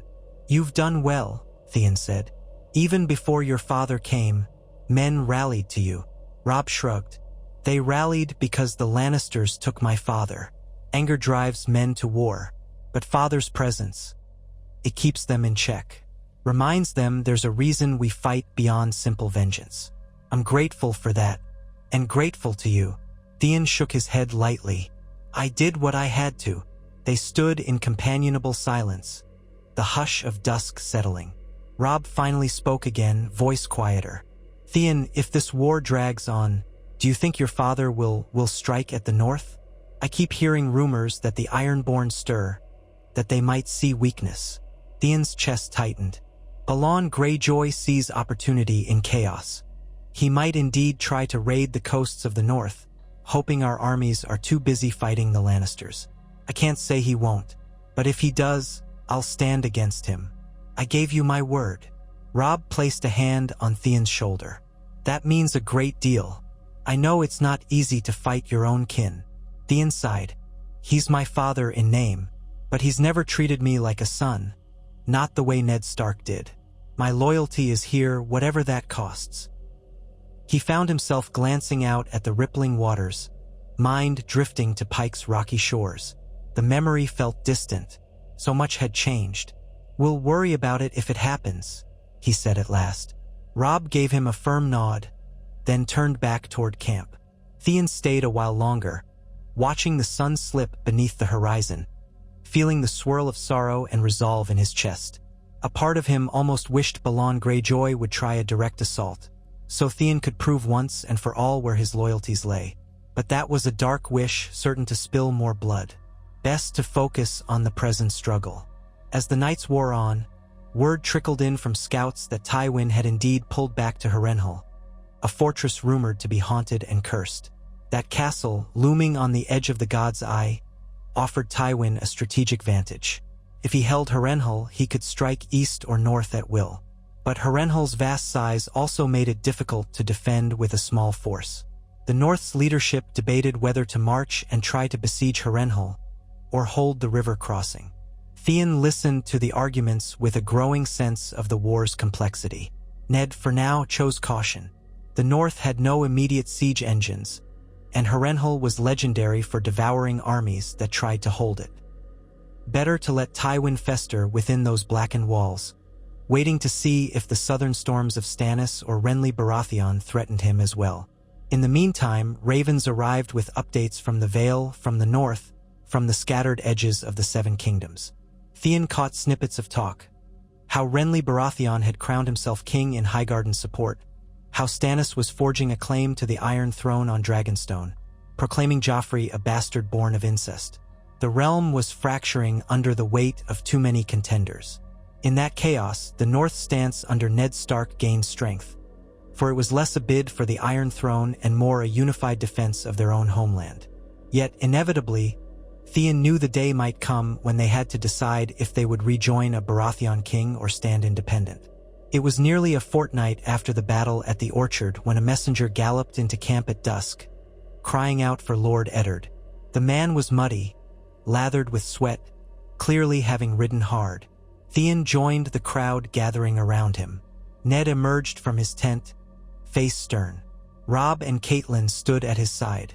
The messenger slid from his horse, falling to one knee. "Lord Stark," he gasped. "Lord Bolton sends word. He's engaged Jaime Lannister's forces near the Twins." Theon's heart lurched. The Twins belonged to House Frey, a crucial crossing over the Green Fork. "Engaged him?" Ned repeated, voice taut. "Is Bolton victorious?" The messenger shook his head, swallowing hard. "It was fierce. Jaime led a counterattack. Lord Bolton was forced to withdraw. He's regrouping with Lord Walder Frey's grudging permission, but Jaime's numbers are growing." Word is that men from the Westerlands have joined him. A murmur ran through the assembled listeners. Robb's brow furrowed. If Jaime seizes the twins, he can march north of the Riverlines and cut us off from Winterfell. Father, we can't let that happen.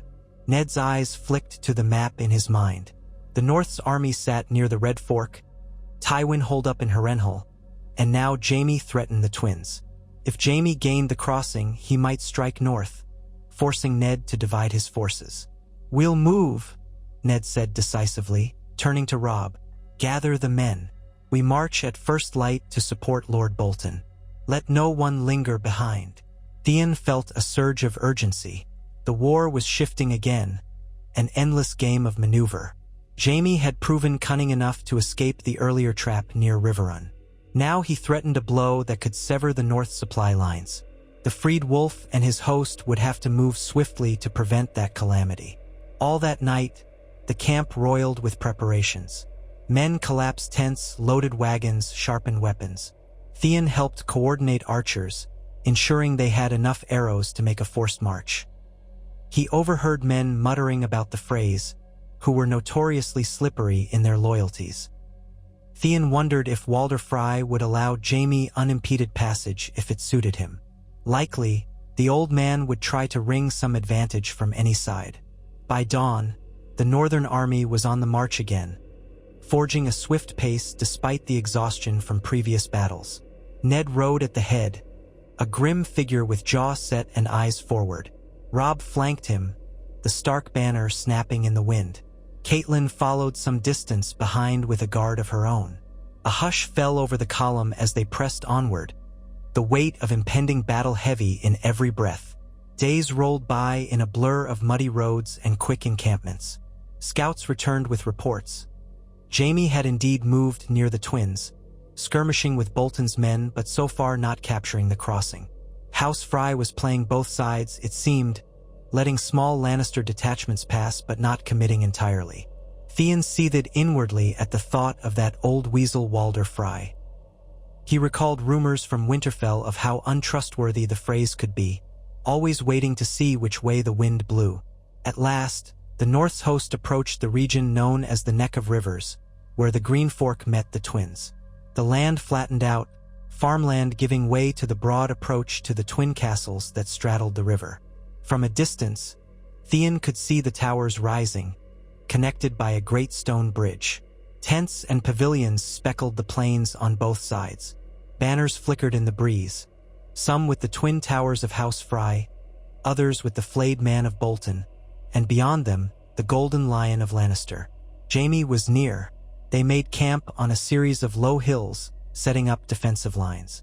A few outriders came galloping up to confirm that Jaime's main force was entrenched about 2 leagues west of the twins, making no immediate move but clearly poised to strike. Lord Bolton's men held the eastern side of the crossing, battered but still in fighting shape. When Ned and his bannermen arrived, the morale among Bolton's troops rose, despite the uneasy tension between them and the other northern forces. Theon joined Ned and Robb as they conferred with Roose Bolton in a large tent near the edge of a wind-bent copse. Bolton's tone was measured, but Theon sensed frustration beneath the surface. Jaime Lannister harasses our supply lines, yet he does not fully commit to a pitched battle. He's likely waiting for reinforcements from the Westerlands to join him. Meanwhile, Walder Frey sits in his towers and offers no aid, no clear stance, beyond letting some Lannister scouts pass. Ned's mouth tightened. Walder Frey's loyalty is known to shift, but we need the crossing secure. If Jaime seizes the twins outright, he can cross at will, threatening the north behind us. Bolton nodded. Precisely. I've tried to parley with Lord Frey, but he refuses to declare openly for either side. He did allow me to station men in the eastern tower, enough to hold for the moment. Robb frowned. Can we coax him to close his gates to the Lannisters altogether? Surely he must see that the North is not to be trifled with. Bolton's gaze flickered. He wants something in return. Freedoms, titles, guarantees of marriages and alliances. Ned scowled. Walder Frey will not hold us hostage to his demands when the realm is in crisis. If he refuses to see sense, we'll have to do it ourselves. We can't risk a Lannister infiltration." They spent hours debating tactics. Theon offered an idea. Stage a demonstration of force near the western approach, discouraging Jaime from attempting to cross. Meanwhile, a select group of men, swift riders, could scout deeper behind Lannister lines to see if reinforcements approached. If they did, the North might have to strike preemptively. Ned found merit in the plan. They decided to move forward with it, dispatching a contingent under the Great John for the display of force while Robb led a scouting party behind Jaime's position. It fell to Theon to coordinate some of the cavalry for that scouting foray. He felt a jolt of excitement and apprehension. Another nighttime ride, infiltration behind enemy lines, reminding him again of King's Landing. As the northern forces arrayed themselves near the twins, Theon prepared his men carefully, choosing those skilled at silent movement and quick strikes if necessary. Robb's involvement meant the burden was heavier. Theon had to ensure Robb's safety. He remembered all too well how close calls could come in war's dark corners. They set off at dusk, accompanied by about 50 horsemen and a few outriders. The plan was to skirt Jaime's main camp under cover of darkness, glean intel on what roads his reinforcements might be traveling. They kept to low ground, using small forests and hills for concealment. Theon rode beside Robb at the head of the column, both men tense. Occasional glimpses of Lannister fires flickered on the horizon, but they encountered no patrols in the first hour. As the night deepened, the sky clouded over, plunging them into near blackness. Theon relied on the memory of the terrain from earlier glimpses, guiding them across uneven fields. A few times, a horse stumbled in a rut, cursing men to hush it quickly. At length, they came upon a road that curved west, presumably leading deeper into the Westerlands. Theon raised a fist, signaling a halt. Dismounting, he and Robb crept forward on foot, peering along the path. It lay deserted in the moonlight, but fresh tracks, many hoofprints, marred the mud, leading west. Theon crouched, running his hand along the damp impressions. Recently made, perhaps a few hours old. "Could be Lannister reinforcements," Robb whispered. Theon nodded. "We need to see how large. If it's a full army, we must get word to your father quickly." They pressed on, the group splitting to minimize noise.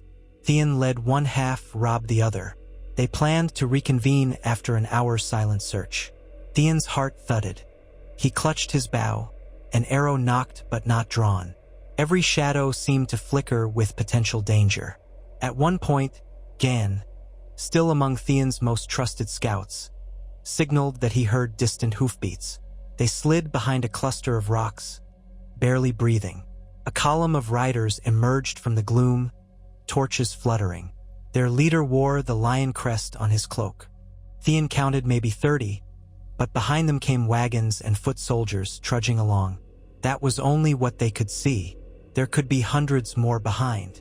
The men looked tired but determined. Theon ground his teeth. Reinforcements, indeed. If Jaime linked up with them, he could mount a serious threat to the twins. He signaled for silence. Better to let them pass. Interfering now would risk the entire mission, and a full-on skirmish might get them captured or killed. The group trundled by, the glow of their torches casting eerie shadows against the rocks. Theon tensed as one torchbearer glanced their way. The flickering light revealed nothing but a bare stone outcrop. Apparently, the man turned back, oblivious. At last, the column moved on. Theon motioned for his men to pull back. They retreated deeper into the darkness, hearts hammering. When they reunited with Robb's half of the force, the news was worse. Robb had spotted an even larger group. Foot soldiers, supply wagons, knights in full plate. Clearly, a major reinforcement was en route. They had no time to waste.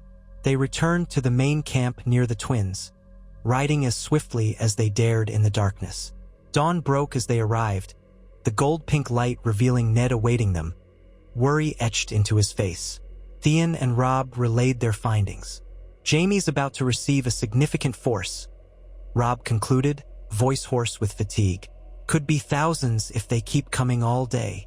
Ned's face hardened. "Then we must act before they consolidate. We cannot fight a united Lannister army on open ground here. The twins may be our best defensive position, but Walder Frey must be forced to stand with us fully, or we'll have no chance." That set a fresh flurry of activity in motion. Ned and Catelyn rode to the twins, determined to parley personally with Lord Walder. Theon and Robb remained behind to organize the troops. Theon watched anxiously as the small party disappeared behind the towering gates. The Frey keep loomed, weathered stone reflecting the changing light. Would Walder Frey bow to Ned Stark's rightful authority, or would he haggle for impossible concessions? Took hours, but eventually Ned and Catelyn emerged. Lord Walder Frey himself, thin and ancient, features twisted into a perpetual scowl, hovered behind them on the ramparts, flanked by a brood of children and grandchildren. Theon couldn't hear the exchange from this distance, but he guessed from Ned's stiff posture that Walder's demands had been steep. Nonetheless, when they returned to the northern camp, Ned announced that Frey would close his gates to the Lannisters and deny them passage. In return, the Starks had to promise certain future ties. Marriages, wardships, trifling details that Theon didn't fully comprehend. Robb's face reddened at mention of an eventual betrothal to a Frey daughter, but he said nothing in front of the men. Theon recognized that it was a political compromise, the kind Ned had never enjoyed but saw as necessary. If the Freys truly barred Jaime from crossing, the Lannister approach might falter. That gave the North the advantage of forcing Jaime to fight on ground of their choosing. Still, Theon couldn't help but wonder if Walder Frey might renege at the first sign of Lannister gold. The old lord's cunning was famous. No time to dwell on that. Within a day, Jaime's reinforcements began massing on the far side of the plains west of the twins. The tension soared. From the northern encampment, Theon could see dust clouds marking the approach of more columns. Drums and horns echoed across the fields. A sprawling host took shape, likely more men than Jaime had commanded before. Battle seemed inevitable. Ned planned to strike first, not waiting for Jaime to fully prepare. The freed wolf had learned from the orchard fight that surprise could be decisive. By nightfall, the northern army formed ranks, intending to move under darkness, slip across the fields, and assault the Lannister camp before dawn. The Great John roared with enthusiasm, eager for another clash. The men murmured that it would be a bold stroke, but risky. Theon found himself moving among the ranks, ensuring that archers had arrows, that knights had their horses readied. He felt the old swirl of nerves and adrenaline. The ground beneath him was damp from recent rain, promising slippery footing for foot soldiers. Yet if they waited for dryness, Jaime might entrench. Theon clenched his fist around the hilt of his sword, telling himself that this was the best chance to break Jaime's momentum. Just after midnight, the horns gave the low, droning call to march. Torchlight flickered across steel as the north advanced. Ned and Robb rode at the center, flanked by Karstark and the Great John. Theon took a position slightly forward on the left flank, commanding a mix of riders and bowmen. The hush was eerie, thousands of men trying to be quiet in the darkness. Occasional metallic clinks or murmurs of horses rippled through the gloom. At first, it seemed they might achieve complete surprise. They crossed the fields without encountering watch patrols. Then, perhaps an hour shy of dawn, a sentry horn blasted from the Lannister lines. Torches flared to life, shouts rose, and the twang of crossbows cut through the night. So much for secrecy. Ned gave the order, no turning back now. The drums thundered, and a roar of northern voices surged across the plains. Theon spurred his horse, leading his contingent in a sweeping flank maneuver. Even in the dim light, he could see Lannister banners fluttering, men scrambling to arm themselves. A volley of arrows hissed overhead, striking into the North's front lines. Men cried out. Theon bit down on a curse, urging his riders to circle wide, avoiding the brunt of the crossbow barrage. The battlefield quickly became a chaotic sprawl of shapes in the twilight. Lannister pikes met Stark swords. Caverns of shadow concealed pockets of fighting. War cries and death screams mingled in the smoky air. Theon fired arrows when he could, picking off crossbowmen who tried to reload. Once his arrows were spent, He drew his sword and led a mounted charge on a cluster of Lannister infantry. Hooves pounded muddy ground.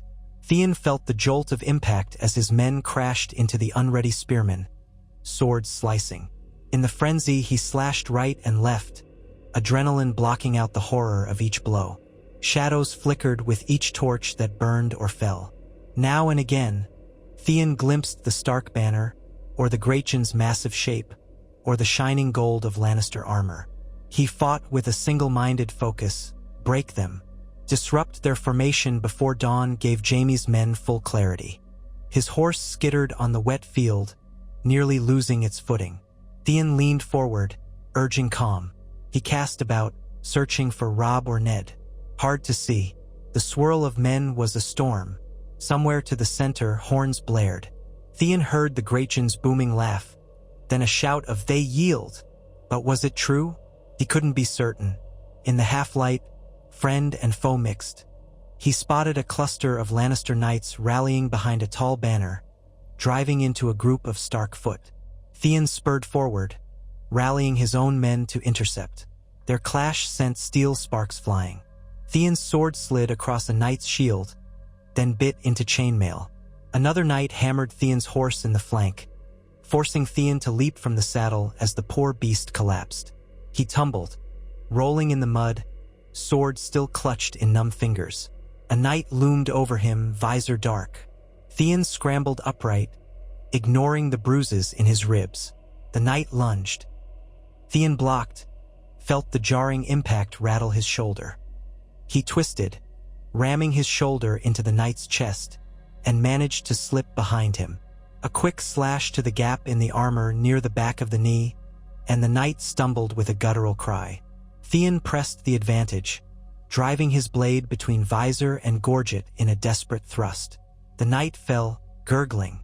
Theon backed away, chest heaving, scanning for another threat. Dawn's first light crept over the horizon, revealing a battlefield churned to muck. The northern lines had penetrated deeply into the Lannister camp. Tents lay trampled. Wreckage was everywhere. Broken wagons, dead horses, bodies in scattered heaps. Theon saw pockets of Lannister men trying to hold out, but the weight of the North's surprise was evident. If Jaime was here, Theon had yet to see him. A sudden horn blast sounded near the center. Theon's gaze snapped to that direction. He saw Robb's banner, the direwolf, pinned down by a ring of Lannister cavalry. Robb himself fought at the center, sword flashing. Theon's heart lurched. Gathering what men he could, perhaps a dozen riders still mounted, he rushed to Robb's aid. They charged in from the flank, scattering the Lannister cavalry with well-timed blows. One by one, the enemy knights peeled off, either fleeing or engaging. Theon's riders slammed into them, turning the tide. Robb, battered but unbroken, raised his sword in thanks. At last, with the sun fully up, the Lannister host wavered and began to break. Some pockets resisted, but the coordinated might of the North overcame them. Horns echoed the call for surrender. Men threw down weapons, shouting that they yielded. Stark soldiers herded them, though scattered fighting continued. Theon trudged through the carnage, exhausted, searching for Ned. He found him near the remains of a large pavilion, where the freed wolf stood with sword in hand, blood streaked across his mail. Alive, but his face grim. Bodies of Lannister men lay all around him, some still moaning. Ned's eyes flicked to Theon, relief lighting his features for a moment. "We've carried the day," he said, voice ragged. "But what of Jaime?" Theon shook his head. "I haven't seen him." A soldier rushed up, panting. "My lord, we have prisoners that claim Jaime fled west when the lines began to crumble. They say he rode off with a handful of knights." Ned's expression tightened. Again he slips away, but we've smashed his reinforcements at least. He gestured to the battered camp. "Secure the area, treat the wounded, and see if we can find any highborn captives." Theon bowed, moving to carry out the orders. The swirl of exhaustion threatened to drag him under, but duty came first. By midday, the northern host had seized complete control of the field.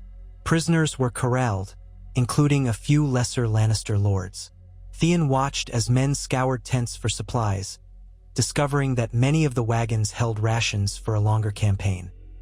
A valuable haul, yet the cost was plain. Hundreds more dead lay strewn across the plain, the muddy ground soaked red.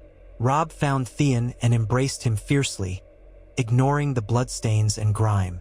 "You saved my hide back there," he said, half laughing, half trembling. "I owe you." Theon tried to smile, but the weight of the dead pressed on him. "We're even," he said. "Just stay alive for the next fight." A weary grin ghosted across Robb's face. If Jaime had died here, it might have ended a great deal of trouble. "But he'll keep running, I suppose." Theon shrugged. "He can't run forever. The more ground we take, the fewer options he has." They parted, each to their own tasks. The sun climbed higher, revealing the full scope of the Lannisters' defeat. The freed wolf's name would only grow stronger with this victory. Theon could almost sense the realm trembling. Tywin holed up in Harrenhal, Jaime in flight, King's Landing no doubt seething. Meanwhile, the North solidified its hold on the vital crossings. They were a force to be reckoned with, no longer just a rebellious region but a true power, anchored by Eddard Stark's leadership and the battle-tested might of his bannermen. As Theon drifted through the aftermath, handing off orders, checking on wounded men he knew by name, he felt an ache in his soul. Each fallen comrade was a reminder of the war's steep cost. Yet if it meant saving Ned Stark from a tyrant's blade, if it meant forging a future where the North stood unbowed, then perhaps the sacrifice was necessary. Theon's mind flickered to Sansa, trapped in King's Landing, and Arya, lost or hidden. He prayed that these victories would edge them closer to rescue.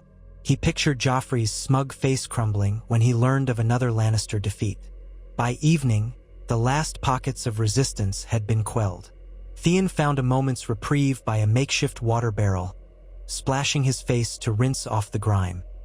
He stared at his reflection in the rippling surface, seeing a gaunt, tired visage, eyes shadowed with days of unrelenting strain. He barely recognized himself as the arrogant youth who once boasted about betting tavern girls and shooting arrows in Winterfell's courtyard. War had stripped away many illusions, yet a certain pride remained, buried beneath the exhaustion. He had shaped this outcome with his own two hands, from the rescue of Ned Stark in the Red Keep to the battles here on the plains by the twins. If ever Theon Greyjoy wondered about his legacy, it would be etched in the flow of events that followed that singular act of defiance in King's Landing. He had chosen the father who raised him over the father who sired him, and in doing so, changed the fate of the North. Night fell, and torches flickered over the battered Lannister camp now claimed by Stark banners. Men gathered what rest they could. Tomorrow they would count the dead, feed the living, and decide their next move. Theon settled onto a stool near a small fire, a thin blanket draped over his shoulders against the chill. He could hear distant sobbing from wounded men. The warmth of the flames felt hollow. He sipped a cup of watered wine, feeling each ache in his limbs. Ned passed by, pausing to rest a hand on Theon's shoulder. "You look done in," the Lord said gently. "I am," Theon admitted, voice low, "but we're alive." Ned gave a solemn nod. "Alive and one step closer to ending this war on our terms." Theon gazed into the fire, trying to imagine a future without the roar of battle, without the stench of death. If the North forced the Lannisters to negotiate, if Sansa was freed, if Arya was found, perhaps then the realm might know some peace. And Theon could walk the halls of Winterfell not as a hostage, but as a son returned in spirit if not in name. Ned lingered, as though sensing Theon's silent reflections. Then he spoke quietly. "When this is over, Theon, I intend to see you recognized for what you've done." Theon's eyes flicked up. "My lord, I only—" "No," Ned said firmly. "Let me finish. You risked your life to save mine. You fought bravely beside my son. The old feuds between Stark and Greyjoy cannot vanish overnight. But I won't let your loyalty go unacknowledged." Emotion swelled in Theon's chest. He swallowed hard. "Thank you," he whispered. For a moment, he remembered being a boy again, uncertain and prideful.